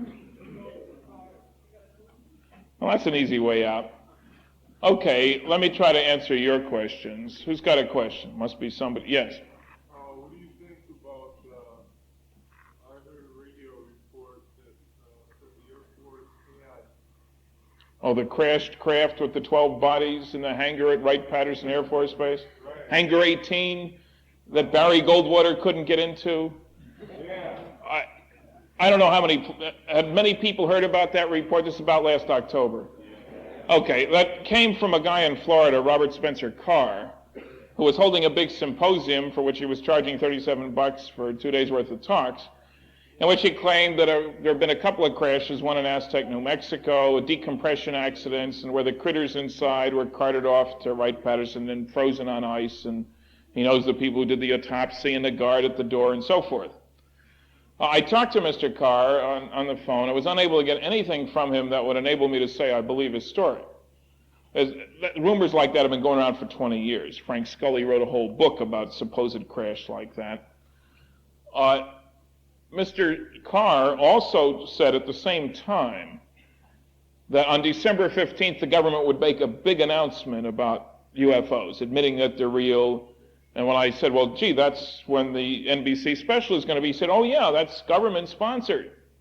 And I said, hey, look, I'm in that thing. No way. Oh, yes, there's going to be a big pronouncement and government-sponsored. Well, those of you who saw the show know that there was no government announcement. I know for sure there was no government money involved. Yes, there was cooperation. When they interviewed a helicopter pilot who was still in the service, Uncle Sam said it was okay to talk to him. And they let him into the files of the Air Force Project Blue Book at Maxwell Air Force Base, but anybody can get in there to those files. So Mr. Carr, I think, was as accurate about the crash as he was about the big announcement on December 15th. And it's a good illustration for sociologists of how propaganda can spread around without much in the way of backing, which I think is unfortunate. I'm not saying that there haven't been any crashes. I'm saying he in no way established that the story he was talking about actually took place. Yes? Do you have any further information on sightings which occurred in Exeter, New Hampshire? The question was, do I have any further information on the sightings which took place in Exeter, New Hampshire? There's a whole book about that, again by John G. Fuller, Incident at Exeter. It's a good book. I've been in Exeter. I've had lunch at Betsy's restaurant there. I've seen the power lines where the UFOs were seen. There were a lot of sightings there. It was a popular local activity. People drove out and watched for UFOs and saw them. John Fuller wrote the book, went out and saw them. Police officers saw them, all kinds of people. The one thing that one can say about that is that I hadn't realized until I got there, that's a very swampy area, and a lot of places that you can't get into from the road. Also, Pease Air Force Base, which is right there, and a nuclear submarine base is right there, and there are nuclear weapons at Pease Air Force Base. So one might say that somebody would like to sort of keep tabs on what we're doing, flying nuclear weapons around, and what our nuclear subs are doing. I don't know. I do know that it's very hard to get back into the air, and there have been more sightings since. This was back in the mid-'60s. I know a chemist up there is very into UFOs and investigates a lot of cases. Within the past year, there have been a number of sightings in Exeter, New Hampshire. It's pretty much out in the boondocks, small town, swampy area, hard to get in and out of. Sightings continue. Maybe they like it as a nice vacation spot. I don't know. And power lines, some people say, power lines, they must be drawing power. That's a possibility. But in that area, the power lines would make a perfect way to navigate. Remember how airplanes used to follow railroad tracks? Well, you can pick up power lines with instruments. And so, you can meet your friends for lunch where the 60 kV line crosses the 440 kV line or whatever. It's an easy way to, and you can do it in the dark, which is handy too. You don't need to be able to see painted letters and luminous paint to follow where you're going. That's speculation, I don't know. But there have been more sightings there. Interesting book, Incident at Exeter by John G. Fuller. It's in paperback too. Yeah. It seems that a lot of people that get to see these things happen or think that they see them or whatever, how can you on purpose see them? How can you on purpose see UFOs? Well, no. Let me rephrase that. You mean, how can you sort of go out and expect to see one or try to make them come to you? Or Done like a correlation of conditions that has there been any correlation of conditions that are good for seeing flying saucers? Well, if you look at Dr. David Saunders' catalog of more than 60,000 sightings, you can certainly do some statistical compilations that show that, for example, the peak hour is 9 o'clock at night, that Wednesdays are slightly more likely than other days of the week, that the secondary peak is at 4 in the morning, that for landings at least, the higher the population density, the less likely there'll be a landing, more out in the boondocks. But in terms of being able to predict where you'll see one, if I knew, I'd go see one myself, and I haven't. Now, there are some people who claim to be able to call them in telepathically. And I put this as maybe. I do know of a woman in New England who, in dealing with a psychiatrist who's published a couple papers about UFO sightings, not saying that they're psychiatrically produced, incidentally, she said that she would get this feeling in her head and would go out and there they'd be. And so she bought herself a camera, taught herself how to use it, and took some pictures of these things. And then she called him one night. He went out at 1 o'clock in the morning. He saw them too. And so there's a gray area here of maybe some people are more sensitive to them. Dogs can hear whistles that we can't hear. Maybe some people are more sensitive to microwave radiation or whatever. I don't know what. But I can't really tell anybody, the chances are much, much better if you go out this place or that place at this or that time.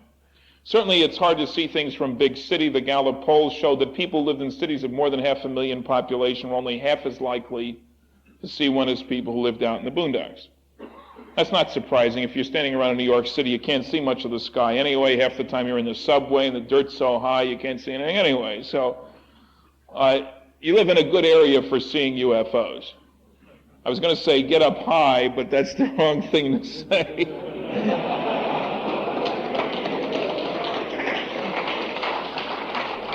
But obviously, the higher the fraction of the sky you can see, the more likely you are to see some. Don't just stand and gawk at it either. You're all smart enough to recognize, if you think about it a bit, that you have some tools with you all the time. Namely, your eyes, your hands, your arm. Don't say how high it was. What angle was it above the horizon? You can do this with your arm. How big was it? Well, angular size. What would you hold at arm's length between your thumb and forefinger that will just cover it? Because we can always measure that distance since you do normally carry your arms around with you. Incidentally, you can cover the moon with an aspirin tablet held at arm's length, unless you're a midget. And you can say, how fast did it go? Oh, it went enormously fast. Well, that's not very useful. Count 1001, 1002, 1003, that's a second each time. And say it went from over that telephone pole to over that chimney, and we can measure that angle in 6 seconds. Now, maybe it's 5, maybe it's 7, it doesn't matter. We can get a fairly decent estimate, make an assumption about distance, and you can pin things down. Call a friend on the other site of town so we can triangulate. Call the people next door who might have a tape recorder that you can talk into, or a telescope, or a sight on a gun. Don't use the gun, but use the telescope on it. Check to see whether there is electromagnetic interference. Don't just stand there, is what I'm saying. Get us some data. We won't use your name if you provide us with the data. Yes? Is there any place that you can write, any place in the airport you can write Final Project Blue Book? Well, if you write the Air Force Office of Information, they'll send you a little summary sheet and the statement by the Air Force when it closed the project about Project Blue Book. The files of Project Blue Book are at Maxwell Air Force Base in Montgomery, Alabama. They're in the archives there. In Project Blue Book Special Report 14, which is outside, there is a whole collection of their press releases, including the final one. So, and you read the books. I mean, Hynek's got a section on Blue Book. UFOs Past, Present, or Future, a brand new book on UFOs, is a section on Blue Book. Blue Book was pretty much unclassified. We've been misled, but at least we know about it. Yes? Have you ever seen a UFO? Question was, have I ever seen a UFO? I have to admit that I have never seen anything I would consider to be a UFO. But on the other hand, I spent 14 years in industry chasing neutrons and gamma rays. I never saw a neutron or a gamma ray. I think they're real too. I've never seen Australia. I think it's there. So, we say seeing is believing, but you're in school, in your textbooks, you're really taking somebody's word for something. If we depended on first-hand experience, you'd never learn much of anything or know much of anything. We can advance that slide and the whole tray, I think, and then turn it off after that so we can lift the tray off. And you push down the button and it says select on top and spin the tray and it'll move back to 0 and then we can lift it off. Very devious device Kodak made. Yes? So about Calumet case. About what? Calumet case. About the Calumet case. Well, there are probably a lot of sightings out here, but the case that I remember, because the guy told me about it after one of my lectures, he was coming from a party down in this area, if you can believe.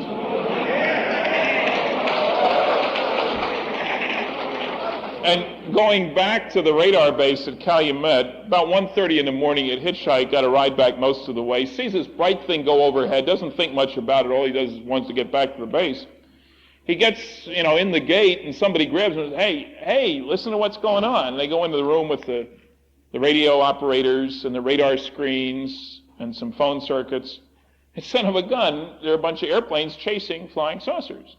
And they're talking to the pilots, and watching the radar, and he just went this way, that sort of thing. This goes on for quite a while. A bunch of the guys go outside on the highest point in the base, and they're watching with binoculars and stuff as these things fly around overhead. It's about 3 in the morning. Finally, the base commander says, I'm tired. Wake me if they land, will you, fellas? And he goes to bed. The next morning, the press called the base. Hey, we understand you had flying saucers on radar last night. No, not us. No such thing. And they were all instructed, don't say anything, ever, so forth. And nothing was ever said again. Now, I heard that same story from a different person who had been at the same base 2,000 miles from where I heard the first story. They'd both been up at Calumet. This is in, I think, 65, which was a vintage year for UFO sightings, incidentally, all over the world. And that's typical of many other. I've had at least 50 former servicemen tell me of stories like that. Quietly, not looking for publicity. And I can't say all 50 were lying to me. If you got some friends who work out there, ask them. Maybe they'll quietly tell you or me or somebody. Yeah.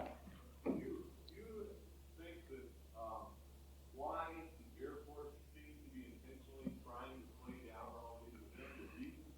Well, I can only speculate, and I don't think the decision was made by the Air Force. They're subservient to the executive branch of the government. It seems clear that 20 years ago you could legitimately say fear of panic, all that sort of thing. I think in today's world there are some good technological arguments. Suppose 20-some years ago that it was decided, as I think it was, that these things are extraterrestrial. Well, that's great, because the initial concern was that they were made by German scientists who'd escaped and worked for somebody down here. And if that was the case, we really had something to worry about, because we couldn't keep up with, multi-thousand-mile-an-hour craft in the late 40s. No way. And I think in the early 50s they decided, oh, thank God, they're from off the earth. Let's set up a secret project to figure out how they work. We don't want to tell the Russians what we're doing. If we tell the Americans, we've told the Russians. So we have Project Blue Book as an unwitting, and sometimes very unwitting, cover operation. which I think it was for most of its existence. The good data comes in through the Aerospace Defense Command, like Calumet sort of stuff. And what people see on street corners gets reported to Project Blue Book. And so I think if we are trying to duplicate how these things work, it might not be so easy. I mean, give George Washington the plans of an A-bomb. He couldn't have made one for quite a while. He didn't have the technology to do it. So one may think in very practical terms that we're trying to duplicate it and haven't managed it yet. You can go a little further and you say that every government on this planet, and somebody today on the radio was very unhappy with me when I said this, but that every government on this planet doesn't want flying saucers to be real, because as soon as it's widely acknowledged that they are, there will be a push for a viewpoint of oneself as an earthling rather than as an American, a Russian, or a Chinese. I happen to think that's the only hope we have for peace in the future. But no government wants its people to hold their first allegiance to the planet, spaceship Earth, I'm an earthling, rather than to the country. And all these stupid jokes about take me to your leader. I say stupid because it's obvious that there is no leader to be taken to. There's nobody who speaks for planet Earth. And I don't think we're about to give up our sovereignty to somebody who might represent the Russians and Chinese more than us. If they pick a leader or a representative by population, we lose, not by power. And so it may be that on July 4th, 1976, when the Viking spacecraft lands on Mars, costs us $1 billion, incidentally, and finds out that, yes, there are microbes on Mars, that the announcement will be made, and then followed by an announcement that Henry Kissinger next week is representing Earth in a meeting with some extraterrestrials. I don't know. It's a science fiction scenario, but it could happen. And if it does, you heard it here first. Yes.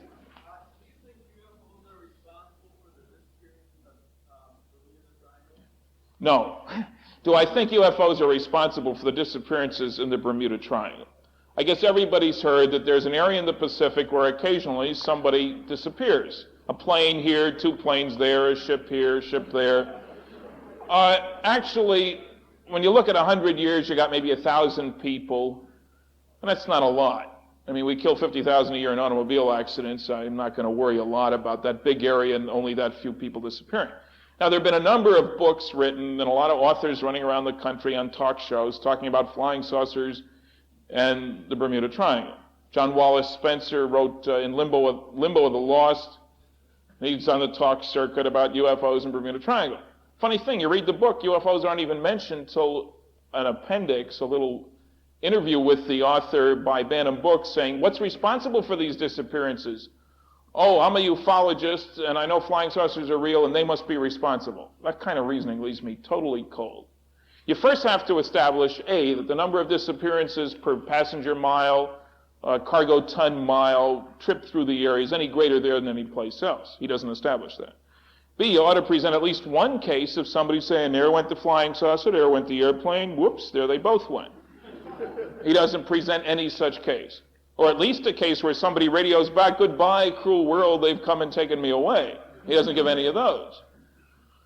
And so he establishes no connection whatsoever. I'm saying we got 2 mysteries. I'm not saying we've established that there is no connection. A very important logical point here is that absence of evidence cannot be taken as evidence of the absence of that evidence. That's a very important point. Because we don't have the data doesn't mean the data doesn't exist.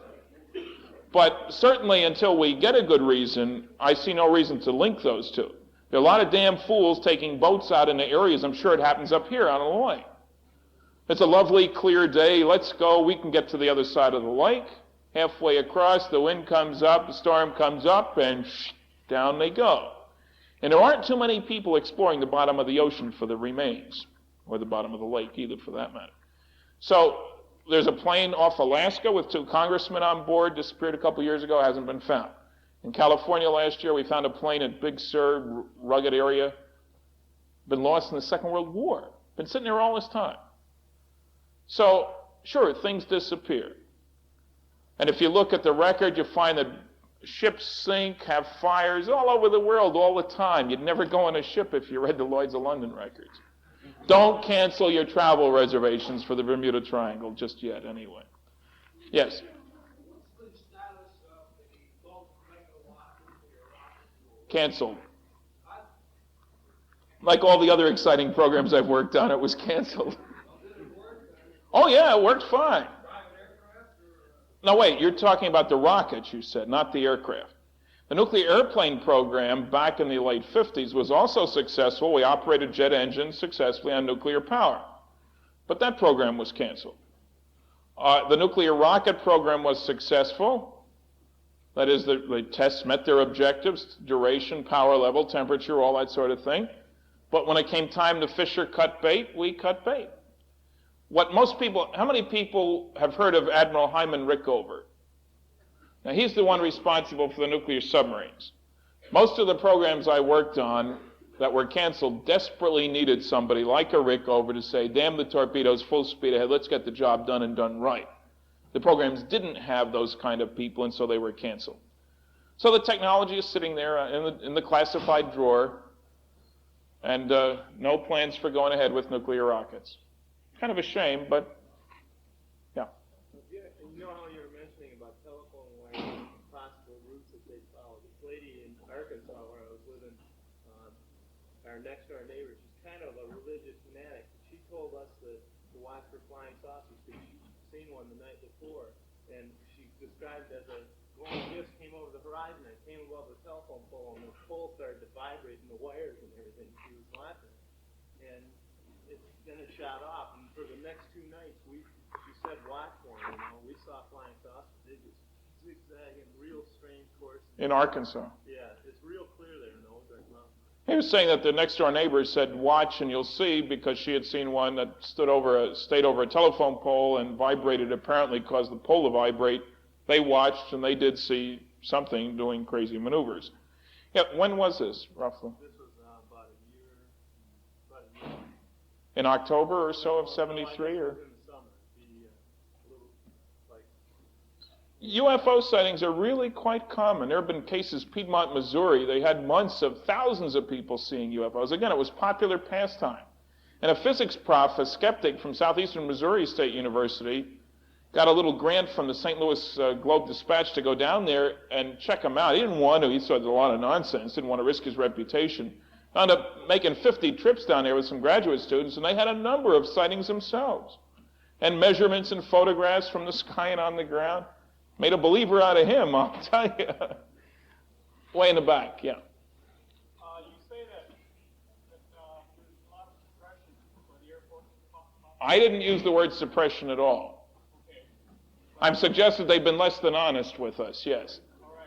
Do you feel that, or do you say that you've had harassment, or that anybody of your position has had harassment? No, I have never been harassed, to my knowledge, by the Air Force, the CIA, the Navy, or any other government agency. I'm not always happy with the IRS, but that's a separate kind of problem.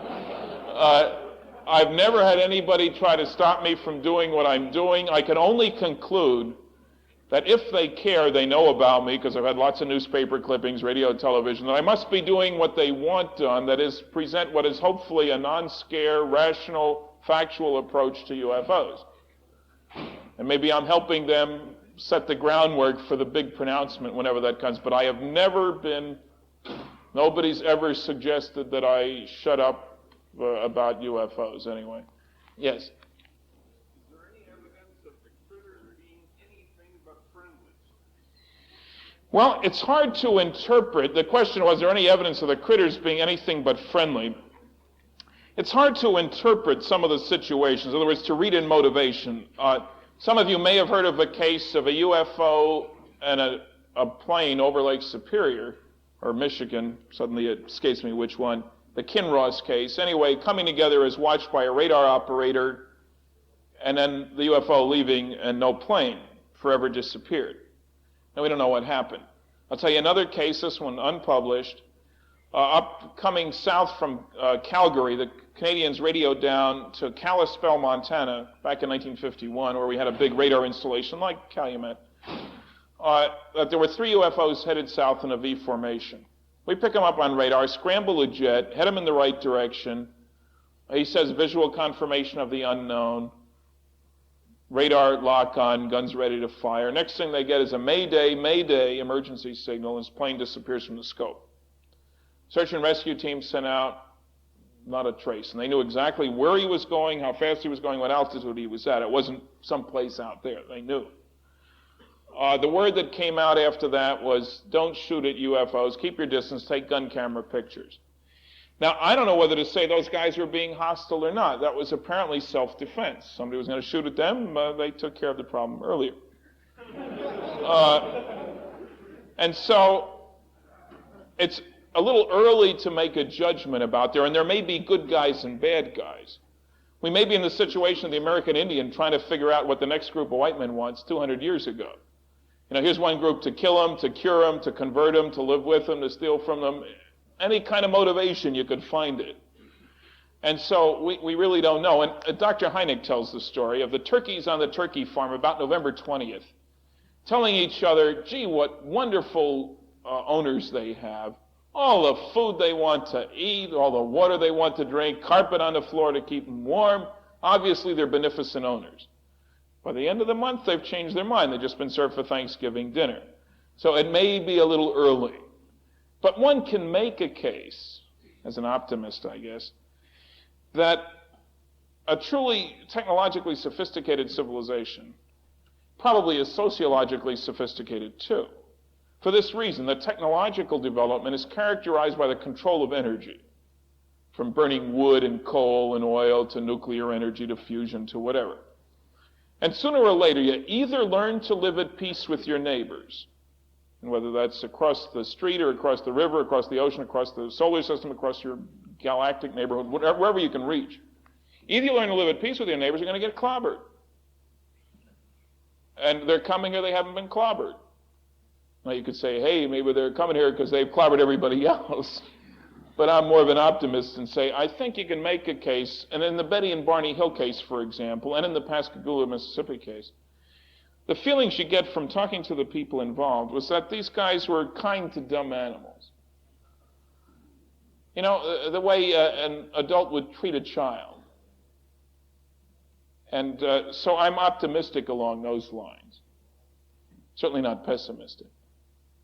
After all, incidentally, there have been some people hurt apparently, but if you had a native see a jet helicopter land in his, out in the jungle, never seen one before, and he goes over to it, and suddenly the pilot who doesn't know he's there cranks her up, and he gets cooked by the exhaust out the jet. You don't say the pilot was being hostile, in the wrong place at the wrong time. So self-defense and accidents do happen, but no particular reason to say that most of these guys are hostile. Yes?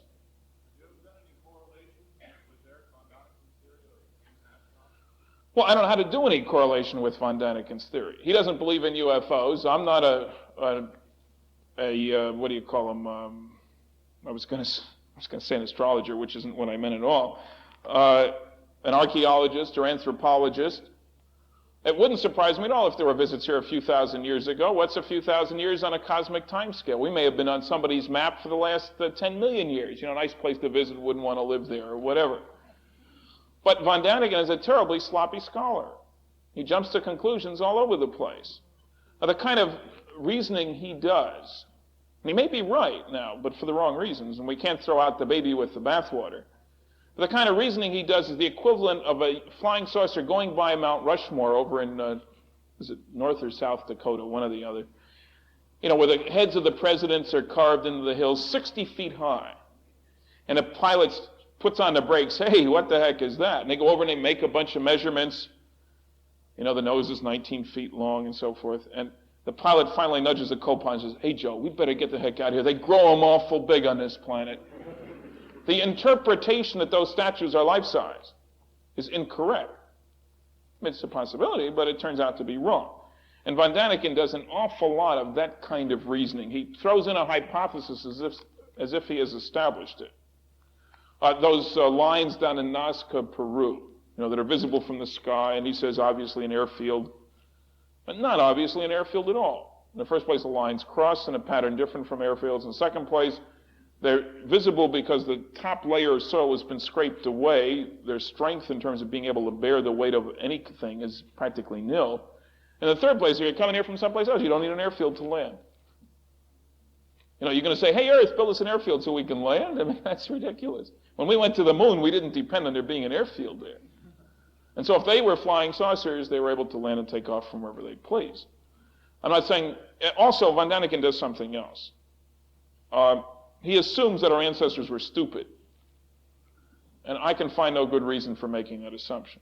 The Romans made better concrete than we do, for example. And he sort of goes along the line that, well, he can't figure out, he is an innkeeper, can't figure out how somebody built something. And so it must be extraterrestrials coming down to do it. That leaves me cold, too, as reasonable. Again, I'm not saying there haven't been visits. I'm particularly intrigued by the Bible and flying saucers. I would recommend the book by that title by Dr. Barry Downing, who's got a bachelor's in physics and a doctorate in divinity. Divine physics is his beat, if you will.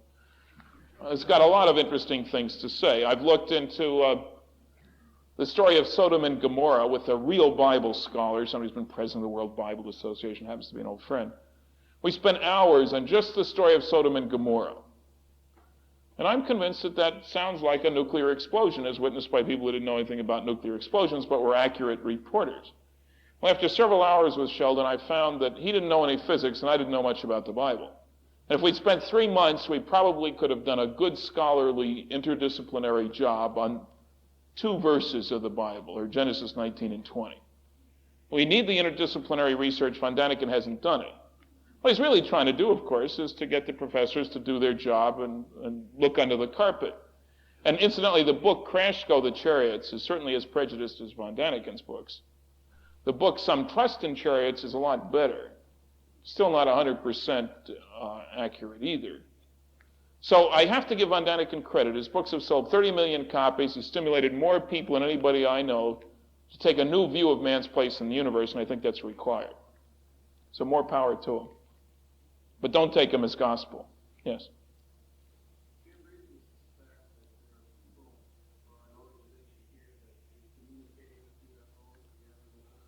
Do I have reason to suspect that there's an organization here or people down here communicating with UFOs? I'm not sure what you mean by communication. There have been a number of instances of people flashing lights at the UFO flashes back, scares the hell out of the people, and that's sort of... That's sort of communication. If you mean on an official level or on a very much more involved level than that, there are at least hundreds of people who claim that they are in telepathic contact with extraterrestrials. You can buy reams of tape of their conversations, words from on high, big fat books. And the problem is sorting out these things. I get people routinely telling me that they're in touch. And I put all that in my gray basket. Not black, not white, just not enough data to substantiate. I'm not saying they're all hoaxsters, because I don't believe it, very simply. Some of these people have been very sincere, who've come to me. There's a woman who called me, what are you talking about, sightings over Georgia on the air? We've got them over Long Beach over here, 15 miles from where I live. Yeah, there's a mothership and 4 little ones up there. And she gives me the name of the captain of the mothership, no less, and she's a clear channel, and she's in communication with him. He tells her there's going to be this big earthquake, and so on. And so I go over, I talk to her, brought my telescope. It was fogged in, you couldn't see the sky. My first thought had been Jupiter, because Jupiter is a big one and 4 little ones, if you look through any kind of a telescope or binoculars, of 4 satellites. The next time I went over, sure enough, it was Jupiter. And there was Mars. That was the other spacecraft around for the night. And the earthquake that she was talking about never happened, and so on. Now, I think this woman was honest and sincere, but certainly what was coming through wasn't all right. Some of it may have been. I don't know. But I don't know how to sort and sift. The example I use to people is it's like trying to get the eggs back out of a cake that you've baked. They're there, but how do you separate them from the rest of the stuff? They're so intimately mixed. And so while there are many, many people claiming to be in touch, I don't accept any of these as having established the validity of their in-touchness, if you will. Now, whether the governments of the world have been given an ultimatum, that either tell them or we will by such and such a date, or they know that we know that they know, all this kind of thing, I don't know. Uncle Sam hasn't taken me into his confidence. And if he had, I couldn't tell you about it, but he hasn't anyway. So none that I know of. Interesting reading. Uri Geller, the book about Uri, is a good example of that. Plausible, possible, but established, no. Yeah. Do what? Do UFOs cause black holes? Only when they land in the wrong places out in the boondocks, as far as I know. I don't see any good connection between UFOs and black holes. One could say that there is some theoretical work going on that maybe you could use a black hole to get you from place to place, especially white holes. Black holes can be used if you're careful in your steering. If you find out where they are and drive by at the right distance, you can get a free ride, because an enormous mass and a small volume, just like the Pioneer spacecraft going by Jupiter had their velocity greatly increased. So you could use a black hole to get a free ride. And there seem to be lots of black holes around, maybe, we think, possibly, hypothetically, we don't know. But in terms of, one producing the other, not that I know of. Yeah. Have we ever gotten any type of radio signal, radio waves from out there that isn't, Have we ever gotten any radio waves from out there that we don't have a good understanding of? Yeah, because I hope you all know that we do get loads of radio waves. I mean, you crank up your local radio telescope and you'll get all kinds of signals from out there. Many stars, planets, whatever. The question is whether any of these signals are artificial, produced by an intelligence. All kinds of rumors nosing about. We have listened. There have been some quiet publications of papers where we've listened to roughly a couple of hundred stars, we and the Russians, with no positive results yet. But this is with rather primitive equipment. And the absence of positive results here doesn't mean anything. I think, personally, it's asinine to assume that any advanced civilization is using radio. It would be like saying 300 years ago the only way to communicate is with smoke signals. And I didn't see any, so they must not be able to communicate, And the notion that anybody's beaming to us, I think, is equally ridiculous. No civilization in its right mind gives up its knowledge to primitives until it knows what their motivations are. And once they know what ours are, they certainly wouldn't give us anything. So I think that whole bit is a great way to keep radio astronomers in business for a long time. You send out hello today and you wait 50 years for hi there, fellas. But in terms of a practical means of finding out who's out there, I think it's nonsense when compared to the availability of data on UFOs. And I've said this to radio astronomers, so I'm not hiding it. One of my papers, Ufology and the Search for Extraterrestrial Intelligent Life, goes into this in some detail. Yeah? Did you ever think about the aliens' interest in you probing into their affairs? Did I ever think about the aliens' interest in my probing into their affairs? I don't think I'm so important that they really give a damn, frankly. I'm not doing this because I expect when they do land that they'll come seek me out. Hey, Stan, we want you on our team. No way. Now, I don't really think that they care. I think, and you say, well, what the heck are they doing here if they don't care about us? Let me throw out half a dozen reasons, and you can add another 30. They're graduate students doing their thesis research on the development of a primitive society. They're mining engineers. The Earth is the densest planet in the solar system. I don't mean the people, although maybe that too, but more heavy metals here than any place else in the solar system. This may be the honeymoon capital of this corner of the galaxy. Maybe this is where they hold the bi-weekly chess matches. I mean, if Fisher and Spassky can go off to Iceland to play chess, for God's sakes. Maybe this is where they gather their extraterrestrial zoo specimens. Maybe they're reporters here with a weekly column on latest events in the boondocks. Who knows? Why do people travel to Detroit from Los Angeles? To visit Aunt Minnie, to gamble, to kill, to cure, to convert, all kinds of reasons. So, maybe they're getting ready to set up the galactic Hilton. We don't know. Yes?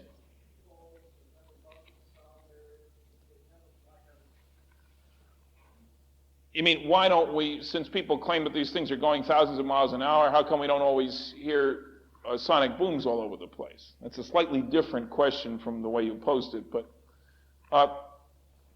at least two ways of looking at that. And it is true that in general, one doesn't get sonic booms associated with what appear to be high-speed flight. And one way to look at it that is to say that our planes make sonic booms when they go faster than the speed of sound. Therefore, if these guys don't, they're not going faster than the speed of sound. I think that's a rather naive way of looking at things. The other way to look at them is to say, hey, somebody's figured out how to go faster than the speed of sound. Let's see if we can study them and see if we can figure out how to do it too. And if these things work, as I think they might, in the atmosphere, by the interaction between electric and magnetic fields at right angles to each other, Lorentz force, with an electrically conducting fluid, ionized air around them that they can interact with the fields. This is like the submarine, except to replace seawater, which is electrically conducting fluid, with ionized air. If they work that way, then you're controlling the flow of the boundary layer. And you wouldn't expect there to be sonic booms because you're not creating a shock wave pushing the air ahead of you. It's flowing by. And so when something is heavy and you're trying to push it across the floor, you can get more guys to help you or you can grease the floor. Two different ways. And incidentally, sonic boom production is directly related to the shape, mass, and mode of propulsion of the system involved. It is not something intrinsic with going fast. It is intrinsic with going fast in a certain way with something that looks in a certain way. That's an important point.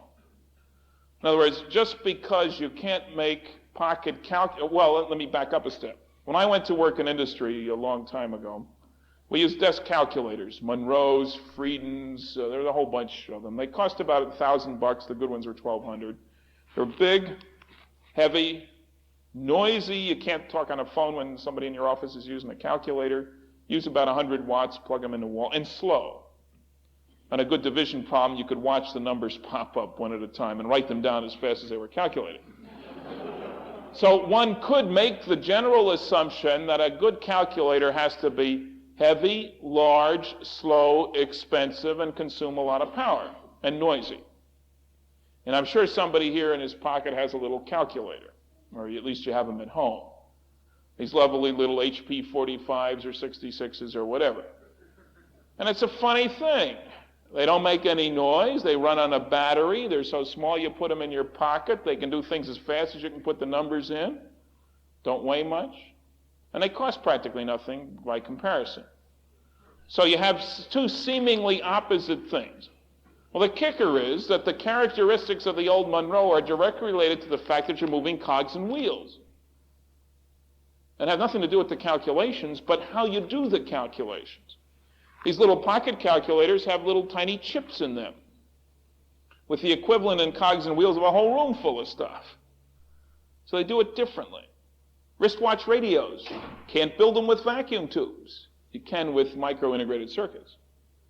And so sonic booms, are inefficient means of propulsion using an action-reaction thrust where you work by carrying along something which you throw away, which on first principles sounds ridiculous, produces sonic booms.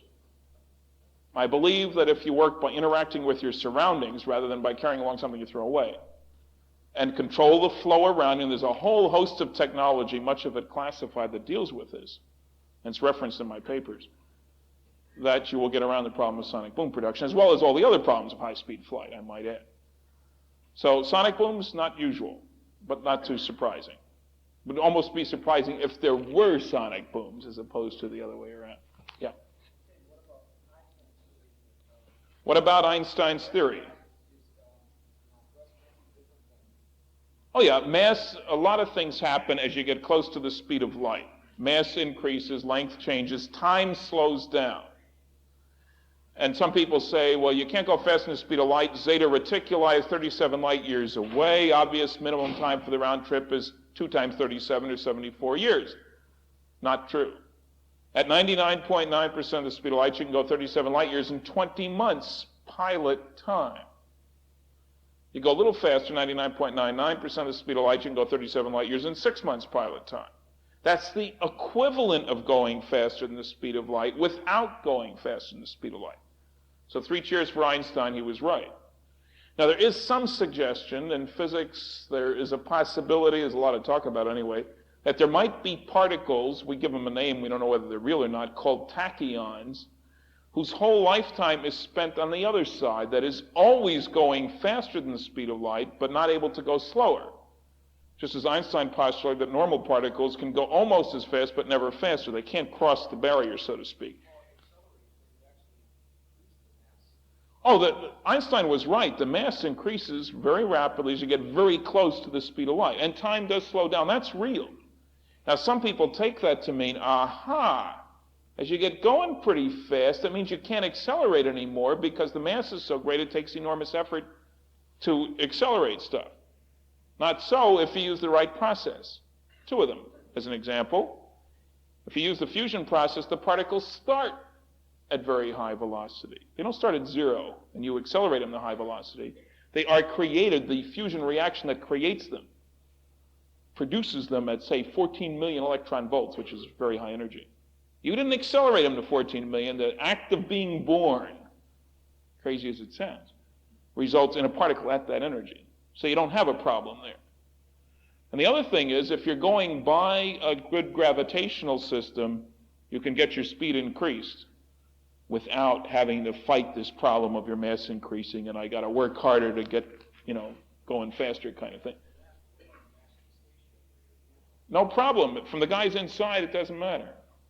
And the other guys who worry about it. Do they move around with great difficulty because they're heavier? No way. As far as they're concerned, it's the same thing. Thank you very much for listening. Good night.